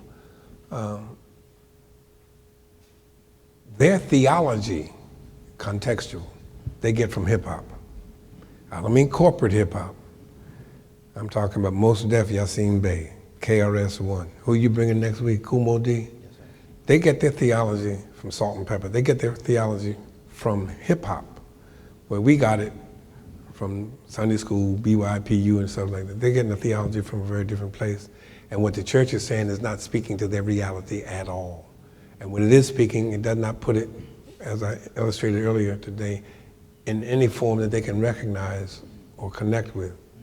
The preacher thing, I don't see it as synergistic, because from being my age, what I have seen in 7 decades, the church today, when it comes to those shucking and jiving preachers, is the same today as it was when I was a kid. The difference is the media. Okay. See, there wasn't no television. There wasn't no television. When I was growing up, there wasn't no black churches on television. But the media puts the attention. In fact, the media always tries to name for us who our leaders and heroes should be. Right. So when they lift up T.D. Jakes, and they lift up Creflo Dollar, and they lift up Bill Winston, yes, they're ignoring, first of all, every church of every race in this country has an average attendance of 200. Not mega churches. But the media doesn't pay them any attention, and all those faithful women of the gospel who pastoring 52 weeks a year, all those faithful men of the gospel who pastoring 52 weeks of the year, who are going to jail, getting mama's kid out, they don't talk about them. There's no media spotlight on them because it's not gory. If it bleeds, it leads. It's not important to them.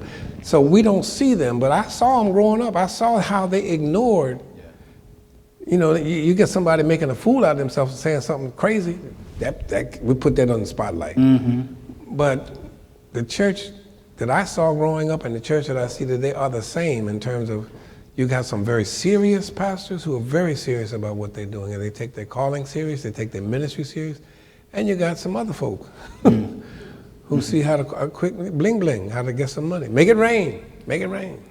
Talking about media, and you talked about the change from then to now. What have you noticed, especially in terms of what you've experienced with media? How can I put this?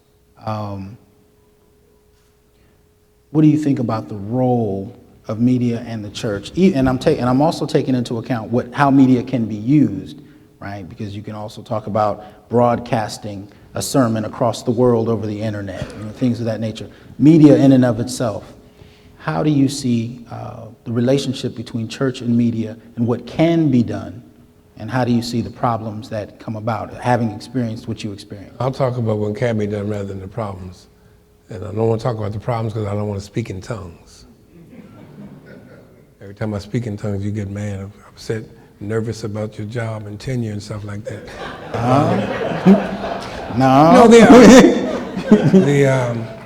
Well, just a quick word about the problems and the egregious nature of faux pas news. No, excuse me, it's FAUX news, or FOX news, Fox. That's what I'm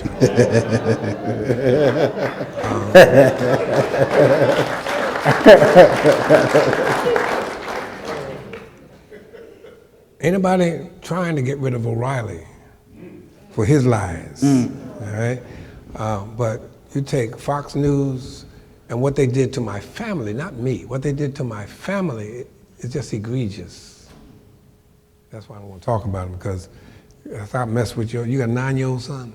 Yes, sir. If I mess with your son, you ain't gonna be too happy to talk to me about nothing, are you? Absolutely. Well, they messed with my family, the Fox, the newscasters and the misreporting and the see, what most people didn't know, and the President Castro was shocked, and the Dean of the School of Social Sciences was shocked. I was not at Trinity Church when the media started this mess. I was retired. I had been gone. And Fox News, MSNBC, CBS, and ABC came to the church, and each of them spent $4,000 buying 20 years worth of tapes to see what Obama had been listening to for 20 years. And then they took one sermon from 2001, the Sunday after 91101, and one sermon from 205, and took snatches of it out of context to try to scare voters away from the black. They didn't want a black man in their White House. That's just egregious. They didn't play the whole sermon. They don't want to play the whole sermon, because if they played the whole sermon, the whole argument would have been lost. That kind of vicious attack, where you loop it over and over and over again. Right now, you got jackasses out here in Fresno. Jackasses. I'm calling you jackasses. Whoever it was that called the school talking about, why are you having him here? You don't know nothing about me. You don't know nothing about me. All you know is what the media said. That's all you know. Now, if you're going to take an issue with my name calling, just remember Jesus called the Pharisees sons of asps. He said, you brood of vipers. He said, your mama was an asp. I'm quoting Jesus. All right.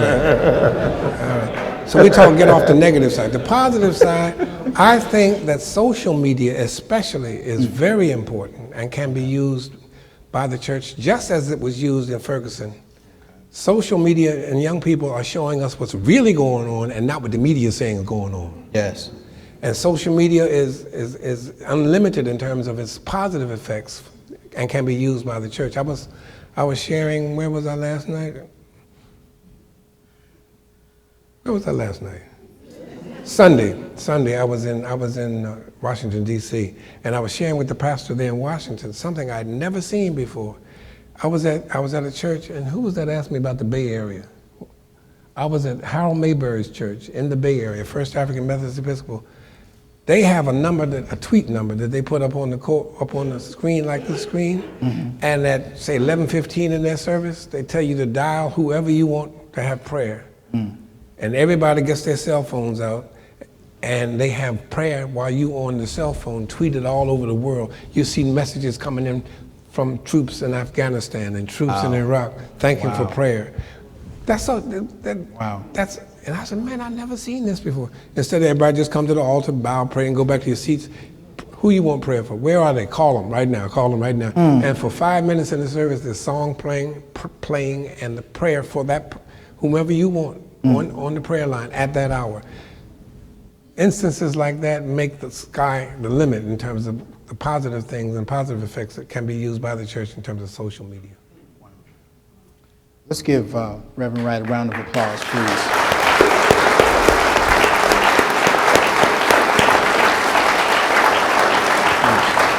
Absolutely.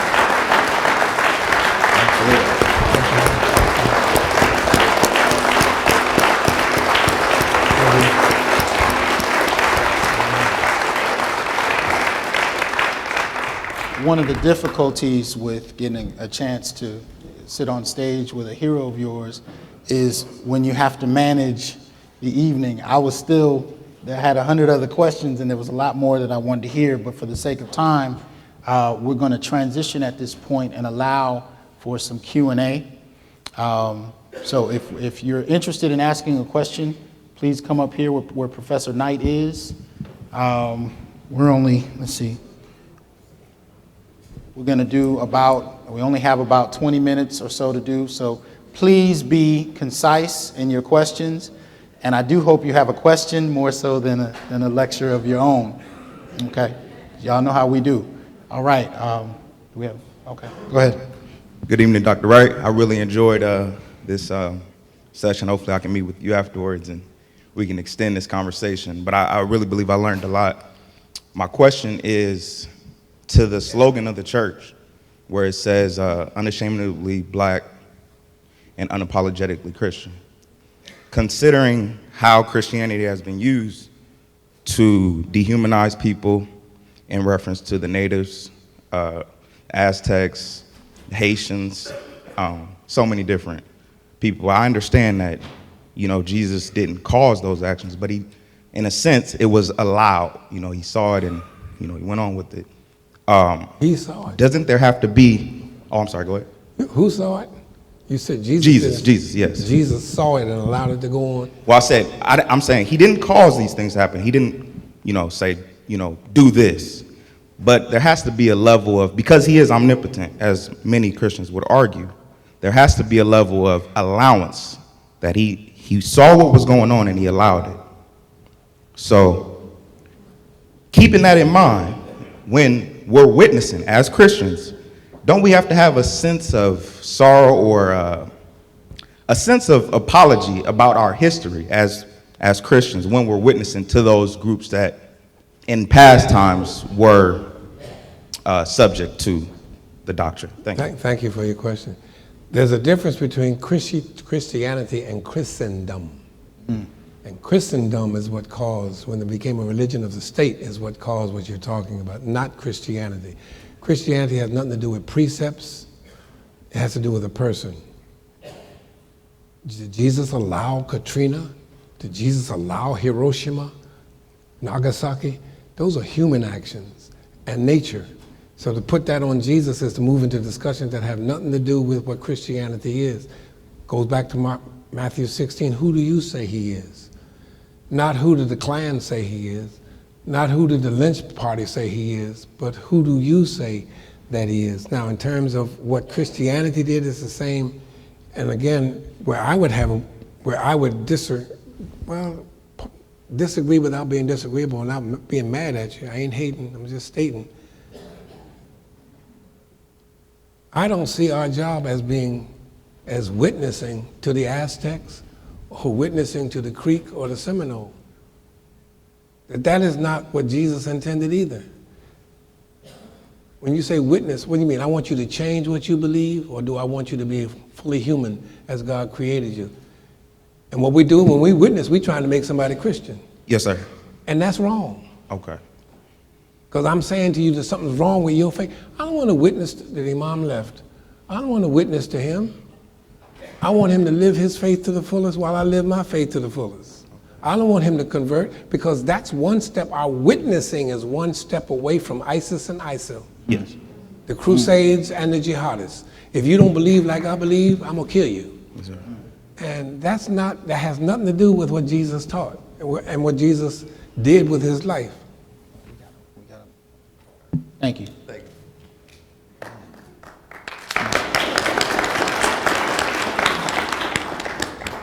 Reverend Wright, thank you for being here. Your presentation is beautiful.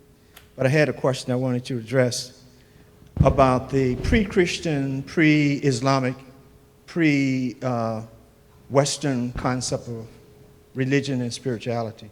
I'd like to have you say something about our 5,000-year-old history as an African people and some of the concepts from our system of spirituality. I know you got lots of background in that, as I heard you talk. Well, so can you share some that we don't know about our rich 5,000-year history as African people before Christianity, slavery, and all that mess? L.H. Welchel, W-H-E-L-C-H-E-L, in his book, The History and Heritage of the African American Church, A Way Out of No Way, he's the same guy that says, stop calling it transatlantic, has a powerful book in that volume, in that he shows how Christianity started in Kemet. And that from Kemet, you get Judaism, which grew out of Kemet. A lot of Christians freak out when they find out Moses' 10 Commandments are found in the book of Coming Forth. Day and by night. And the coffin text. But it came out of there. Well, the Bible says they lived in Egypt for 400 years. What do you think?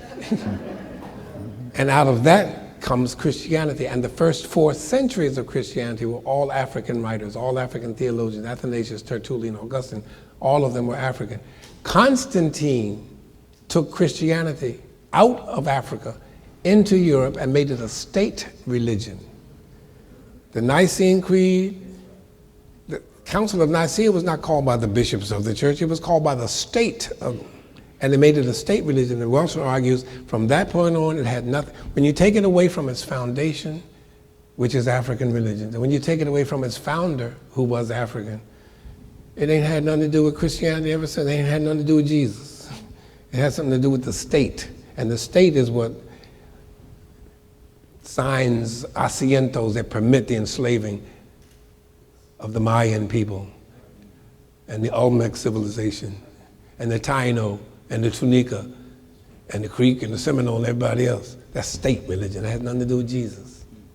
But yeah, what Moyers quickly talked about, our stained glass windows in our church. We want our kids for generations to come to see that stained glass. It starts in Kemet. And that's the first stained glass window that they see. That's where it starts. And then it comes all the way around to the 20th century. So happy to have the Africana program and you here tonight. I do hope that the tape of this will be played in both African Studies, U.S. History, and religion classes. It's very educational. One of the things, I happen to have been raised on Paul Robeson. I don't know how many people in this room actually know who Paul Robeson was. Even know who he is. Right. And I was wondering if you might share a few words about who Paul Robeson was, a man way ahead of his time. He was one of the great heroes of African American history. He was put on the blacklist by the McCarthy era. His passport was revoked. He was considered a communist. He was, my God, a Renaissance man. He was an athlete. He was a straight A student. He was a Rhodes Scholar. Phi Beta Kappa, All-American from Rutgers, international singing and actor. And we busy watching Scandal anyway. No, he was one of our tremendous heroes, and he's not taught. He's not taught in most schools. There's almost no teaching about him or even mention of his name. His wife, I was trying to remember the book. What's it? Yolanda or Eslanda? There's a book out. Schomburg has been advertising about the real Esmeralda. Is it Esmeralda? Esmeralda. There is a book out about his wife, and in the book, she tells parts of his life and story that have gotten lost in history because of the media debunking him and trashing him and making him a persona non grata. But you're absolutely right. Paul Robeson needs to be taught and studied and learned by this country of persons of every race. Thank you. Thank you. Hello, thank you for coming to Fresno State. My question has to relate to President Obama. President Obama was in your church for almost 20 years. And talking about the role of the media, well, I'm wondering if you might explain a little bit, why is it that the same people who accuse him of spending 20 years in your church, they are the same people who believe he's a Muslim. So how do you reconcile the two? A combination of ignorance and arrogance. Strange marriage. Wow. Anything to debunk him. If there's anything you hate worse than an African-centered Christian man is a Muslim. So make him a Muslim. And that'll scare people away from him. Just like you saw American Sniper. classic line in that movie, you didn't see it, but most Americans saw it, when the planes went into the towers. Look what they're doing to us. Let's go fight in Iraq. Iraq ain't had nothing to do with them planes, nothing to do with 91101. But they Muslim, they towel heads, and the military people will tell you, they're called sand niggas. So there's that smudge him, argumentum ad hominem, if we can't get him, because he left the church, well, he can't leave being a Muslim. He was a Muslim. His daddy's from Kenya. He's a Muslim. His sister's a Muslim over there in Southeast Asia. See, you say Muslim, and what's interesting, once you put that label on him, ask the average Christian, okay, what do Muslims believe? What is the difference between Sunni, Shia, and Sufi? And you're gonna get a blank stare. All we know is they're Muslim. We don't like them. They terrorists. Excuse me? Did they bomb? The Unabomber was he a Muslim? Was Columbine High School something carried out by Muslims? They're terrorists. They're terrorists. Okay, you're from Africa? How many persons were killed at 9/11/01 by the terrorists? You remember? Both in World Trade Center and the Pentagon. 3,000. How many civilians, non-combatants, did we kill in Hiroshima and Nagasaki? 175,000. But they the terrorists. Teach. Now, I've asked another question in different settings. Weren't we fighting Hitler in World War II? You do remember Hitler and the Jews, ovens and 6 million. Why didn't we bomb Hitler? Because he wasn't yellow. People of color are expendable. So once you tar and feather somebody with a label like that, or if he's not a black nationalist, Christian, anti-American, self-hating, then he's Muslim, and we know the Muslims don't like us. That's why the same people make that cognitive dissonance kind of pronouncement on the president. Good evening. Good evening. Thanks for coming. I hope you come back. Thank you, man. Enjoyed you tremendously. I've had the opportunity at King Chapel and in Rankin to hear Butts, both of the Mosseses, my teacher, Roswell Jackson, forced us to repeatedly listen to Mordecai Wyatt Johnson, and running through all of those ministers was a common theme in some of what they were speaking about and what he was trying to get through to us, which was, which I don't hear much being discussed today in general in our community and in the church as well, which is, and this isn't related to the younger generation, I'm talking about the older generation, which is being ashamed of not being engaged and not taking part in the community. Because today we don't see ourselves as a part of the community. And a part of what so-called integration or desegregation brought about was us moving away from the community into enclaves in exurbia or condos where we have nothing to do with the community. Calvin Butts, Abyssinia in the heart of Harlem is one thing, but our church is out in the suburbs, a mega church. We have nothing to do with the inner city because we moved up and out. In fact, I think there's a TV program that says we're moving on up. They moved away from that element. So no, that a lot of churches don't talk about because there is no investment or involvement or concern about those who live in abject poverty. In fact, you can go back to King. Go back to King from Morehouse, Mordecai Wyatt Johnson. What was he starting when he died? The Resurrection City and the Poor People's Campaign. Right. That got killed. So no, now you're not talking about the poor, you're talking about how to get rich. Bling bling.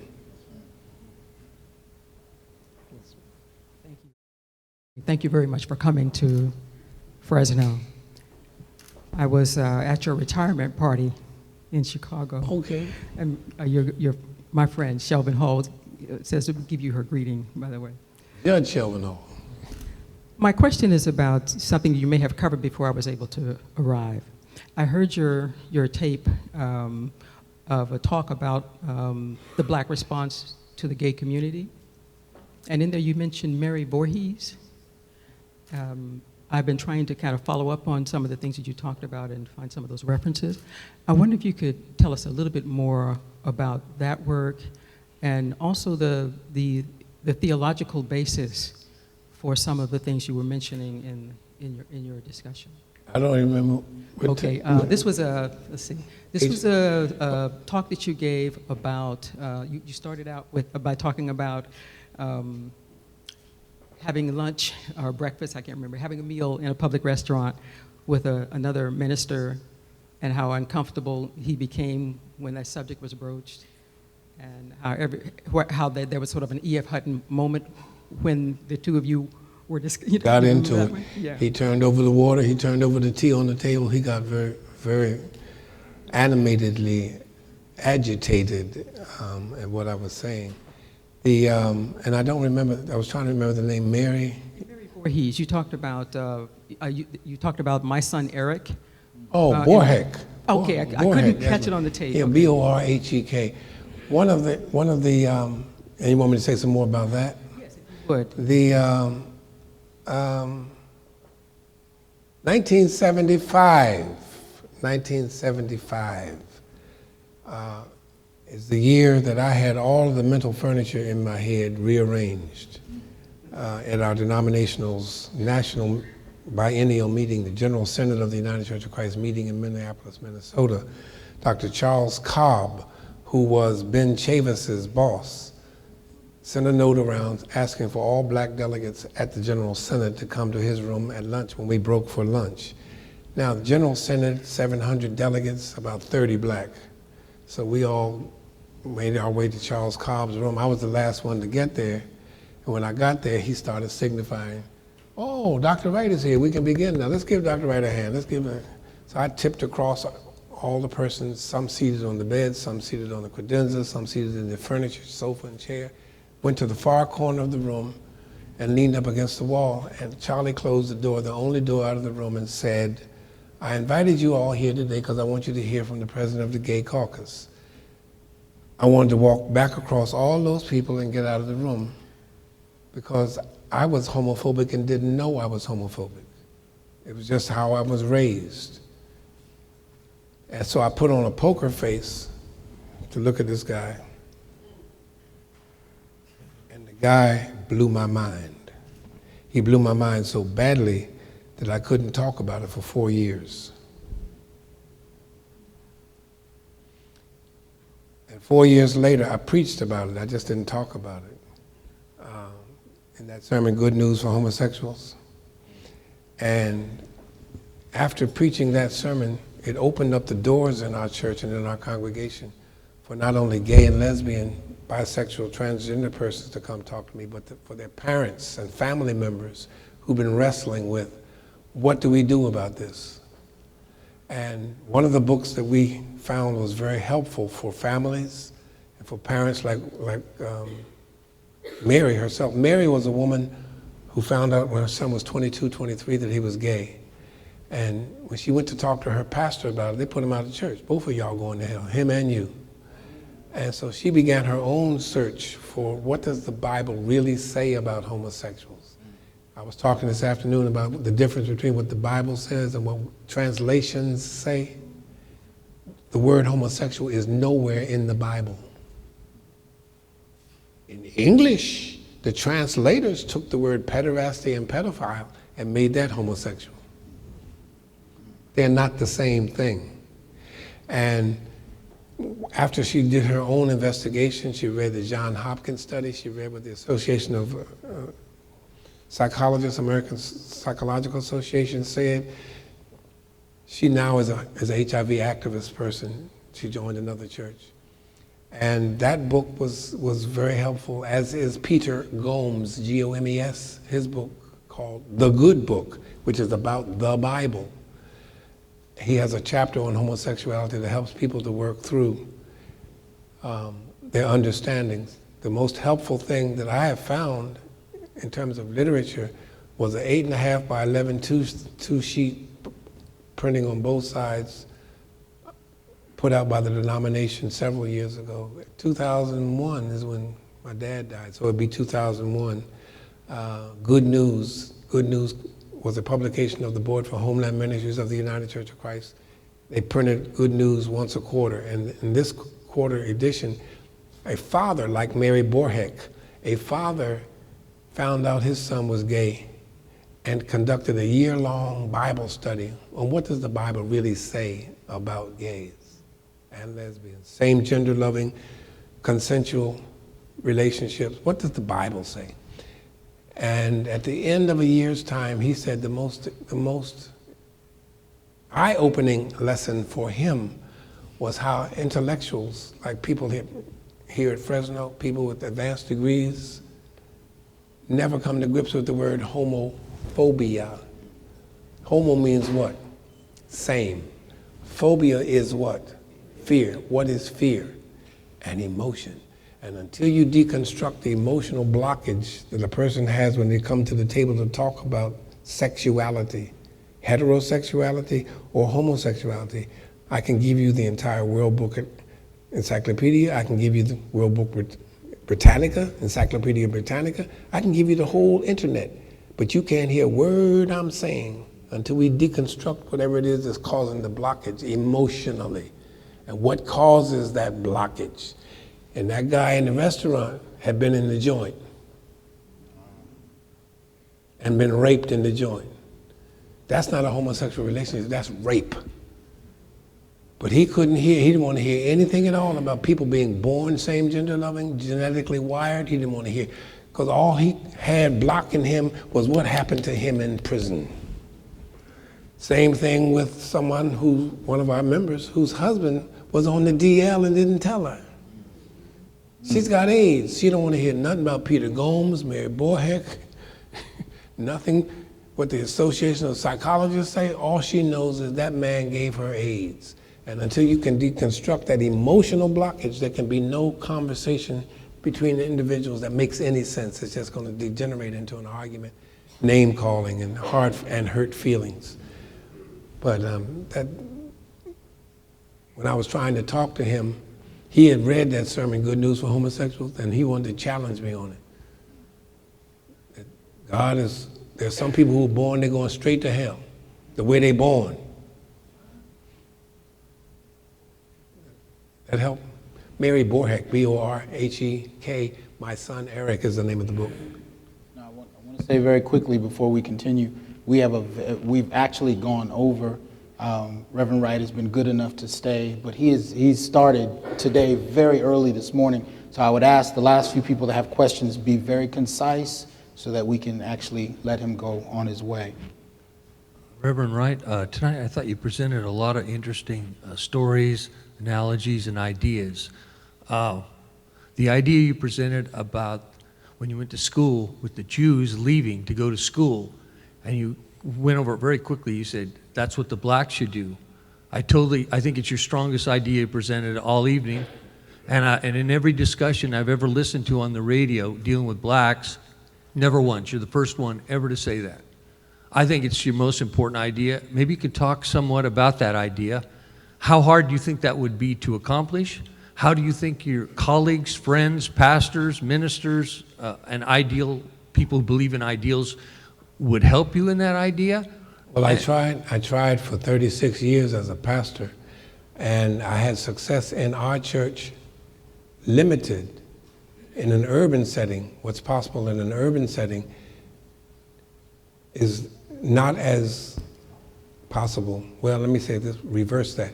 What happens in a small town setting in a black church is much easier than an urban setting. With after-school programs or kids coming straight from school in Chicago, you got to cross gang turf territories. on public transportation to get to the after-school program.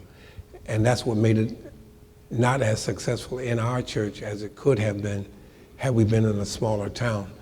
Other pastors, I never could get any interest with other pastors in 36 years. One maybe in Texas, one maybe in Oakland, but no group of black churches said, okay, our churches are going to be open Monday, Wednesday, and Friday from 3 to 5 for an after-school program. If your kids live in this neighborhood, they can come. I could not generate any interest because it wasn't about the Lord in heaven and grace and gifts of the Spirit. But I saw it work. I saw my classmates learning their own story, and I said, that's what we need to be doing. But I didn't have much success. I didn't have nationwide success like I would have liked, or even citywide in Chicago. Because Shelvin Hall's church on the west side, you're talking about Chirac, that's what they call. You know, that's a combination of Chicago and Iraq with bullets flying. Nobody letting the kids go to no school, after school program in that neighborhood. So we had those kinds of problems in a city like Chicago. But I agree with you. I thought it was a perfect idea because, I mean, it's what my parents made us do, learn, go learn. Stop talking about what they're not teaching in school, go in the library and learn it yourself. Go read. And I saw it working with Andy Steiner and Stu Chalfin, my Jewish buddies. But we wouldn't do it. Not even in Philadelphia when I was growing up. Did I see it happen on a wide, citywide or nationwide basis? But I agree totally that I think that's something that the church of today, the millennial church especially, should be doing. Even using hip hop to teach. Yes. By the way, in case anybody didn't know, and some people have left, did you all know the only black Oscar winner? Common is a member of Trinity United Church of Christ. Okay,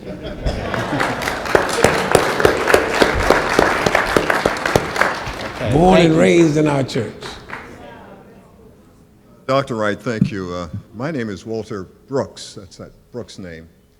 I'm a preacher's kid, raised, had the same life you had, same common experiences, fraternities, college, military experiences, and all that kind of stuff. I had a question, though, about this Christian thing, this word Jesus. And, you know, I was raised Jesus, Jesus, Jesus, pray Jesus, Jesus, Jesus. Don't you think that we are crucifying the man? Get back. When we don't use his Hebrew name, his original name? Well, we don't speak Hebrew. There's no J in the Hebrew alphabet. My name is not Jeremiah. You took Semitics in college. Yeah, but my name is not Jeremiah. We speaking English. And that's the Anglicanization of the word. My name is, there's no such thing as Jeremiah or Job or Joshua. You see no reason to go back to the original languages. If you're going to speak Aramaic, yes. If you're going to speak Hebrew, yes. But if you're speaking English, you use English. Do you say Florida? Say it again. Florida. That's the state at the bottom of the United States. Do I speak it? Do you say Florida? No. What do you say? Florida. Florida, is that what you're saying, Florida? But that's not the name of it. The name, the Spanish gave it the name for flower, Florida. But we don't say Florida, we say Florida. There's another aspect to this, and that is that the man was, and I think you agree, that he was an African. He was of African origin. Moses came out of Africa. Every picture you see of this person you call Jesus is a European. Almost. Not every. Almost. I've been to some, I came out of the AME church. I've seen AME churches. That's different. Yeah. You're from Philadelphia, so you know the AME history. That's from Richard Mother Allen, you know all that stuff. But this has been an issue with me that we need to. We don't speak the languages anymore. But I'm talking about more than that. I'm talking about characterization. Well, the characterization starting in the 60s, starting with Al Clegg, the Black Messiah, the picture, the iconographer has been trying to correct what the Renaissance did. We have to correct history. That's true too, but the point is, can you say that in Lacan, what you just said? This man lived I don't want to make that. Speak in Lacan, speak in Twi, speak in an African language, speak in Medu Netra. I speak a language called Giz. But nobody here speaks that. That's my point. This is a country where English is spoken. Different dialects of English. One of the things that you make reference to the Jewish community and having, I went to a summer Jewish camp, and the kids after school learn Hebrew. The kids after school learn Hebrew. We as an African people need to have some connection to Africa. And language is a part of that. And I'm just saying in context of Christianity, in the 345 Chalcedon Council, after the Nicosean Council, and I'll finish. Sir, we only have a minute, please. I'll stop with this. Everything Jewish, everything Hebrew was to be exorcised from the church. And in that was the word, the use of Greek language versus the Hebrew language. That's all. I just wanted to get your point of it. Well, the Greek language, 200 years before that council, became the Bible in Greek, Septuagint translation. That's what the Ethiopian, the African, the Ethiop was reading in Greek. So that language, I understand what you're saying, but all I'm saying is Yeshua HaMashiach. I understand what his name is, but we speak English. That's English. All right. Hey, what's my name? Jeremiah. No.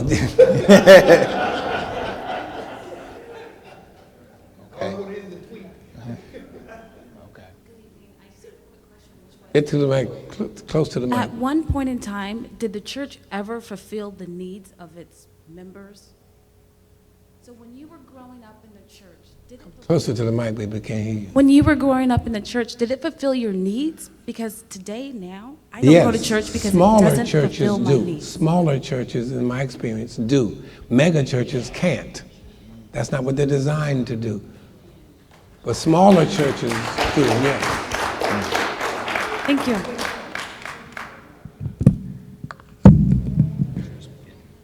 I'll be brief. Thanks for coming to Fresno again, Dr. Wright.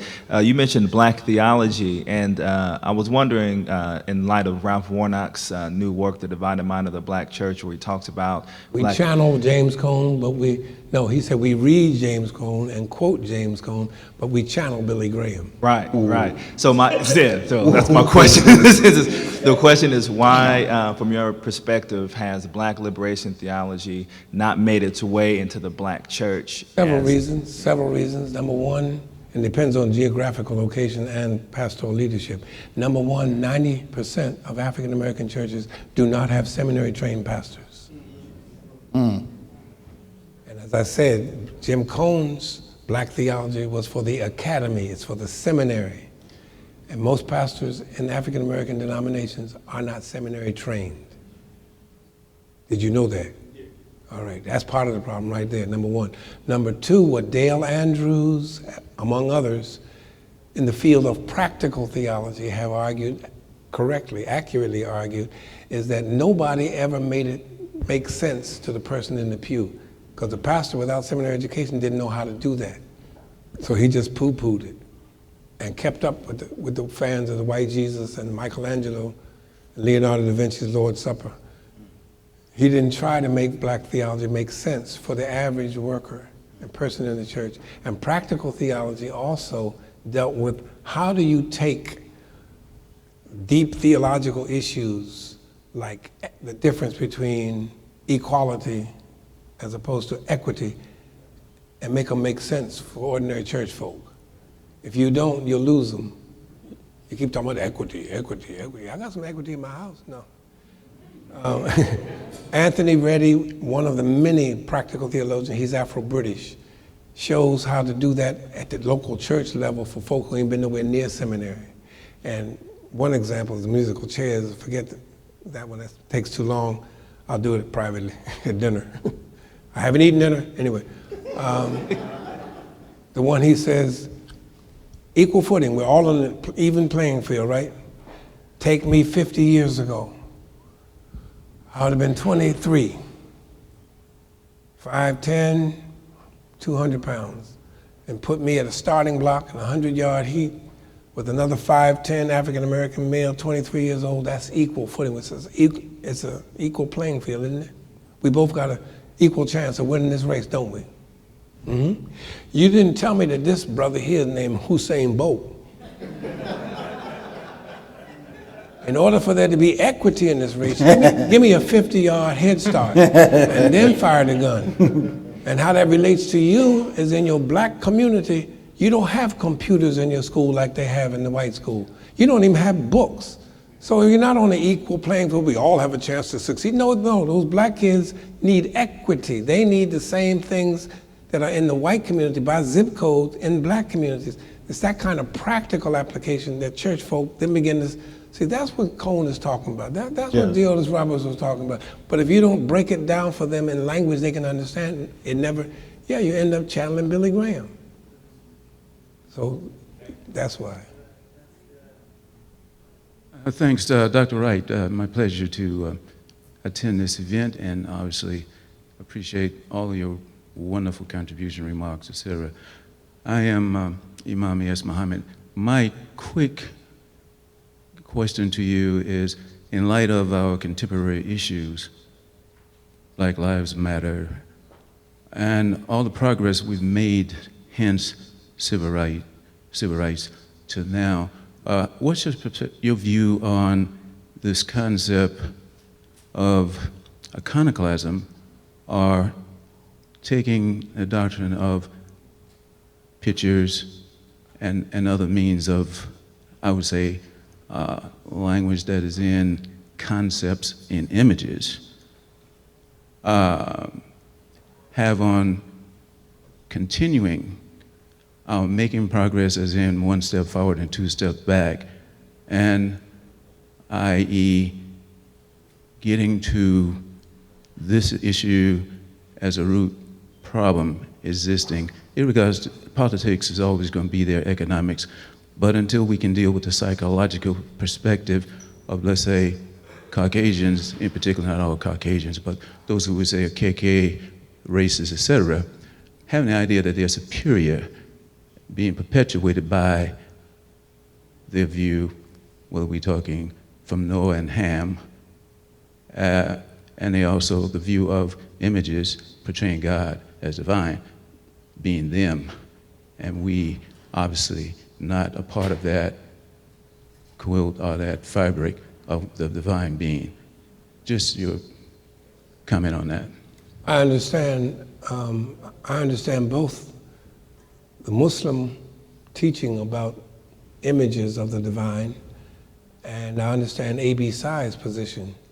Association of Black Psychologists 45, 50 years ago talked about the damage that it does to black kids to put a white Jesus on a fan or in your church. When they sing, "Wash me whiter than snow," they mean literally, make me look like this image, which I can never be like, therefore I can never measure up, I'll never be fully saved or fully human because I can't be like this white image. And I understand both A.B. Tsai's position and the Muslim position. I studied, he knows, for 2 years with Fazlur Rahman. So I'm intimately connected with, in fact, my master's paper was on the Tijaniya, 19th century Sufi movement that swept into West Africa and how it was accepted or rejected by the Bambara, Fulba, and Tukulor people in West Africa. Going back to the fact that we are an audio-visual culture in the West, we can't change that. Well, I mean, I shouldn't say it like that. The difficulty of changing the reality of the audio-visual culture that our kids grow up with from the time they'd rather watch something than read it, that the images that they're going to watch need to be changed so they have a more wholesome, healthy understanding of what it means to be an African living in diaspora. But you're absolutely right. You can't. That's even in the Bible. In terms of making images, you can't. How can a human make an image of something that's non-human that you've never seen, and you can't see God? So, I mean, that's a scriptural teaching. That's a Quranic teaching. That's a psychological teaching. But since they're gonna see, they're gonna be watching. Rather than having them watch Nicki Minaj, oh my God, look at her butt, let's show them something positive to look at, is the response. But theoretically, I understand exactly what you're talking about in terms of I got you. how our minds are controlled by the images. Thank you, sir. Beautiful answer. Shukran. You ain't got no hoagie for me, so you just get out of my face. He's from Philly. Well, next time you come, I'll have a cheesesteak and a hoagie ready for you, sir. There you go. I would like to ask, well, you did make a comment about how that you, well, you have paid attention to the issue with Ferguson and the social media aspect of combating that with combating the police brutality and everything, and using social media to bring knowledge to everything that's coming on, well, that's going on in our country. Would you say that that has been an effective form of combating racism as well, and the systemic aspect of racism? Since you have lived through the civil rights era, would you say that what we're doing today is an effective way of combating that? It's an effective way of bringing attention to the problem, and a first step towards addressing how we rearrange the social structure to eradicate that, what Jim Wallace calls America's original sin. It's a step. I don't see it as an end-all, be-all, because y'all gonna have all the die-ins you want until we change the policies. Things will go right on like they've been going on, but I think it's a very, very important first step, yes. Can we please give a round of applause for Reverend Jeremiah Wright?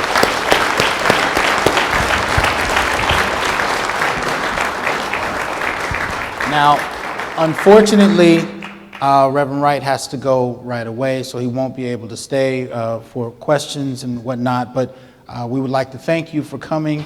And just so you can kind of see, the young men on the corner here are all members of the Onyx Black Male Collective, so they would acknowledge them. Thank you. So everybody have a good night. Thank you for coming out. Keep checking the Black Popular Culture website connected to Africana Studies. You'll see the video soon. Please exit at the back of the room. Thank you.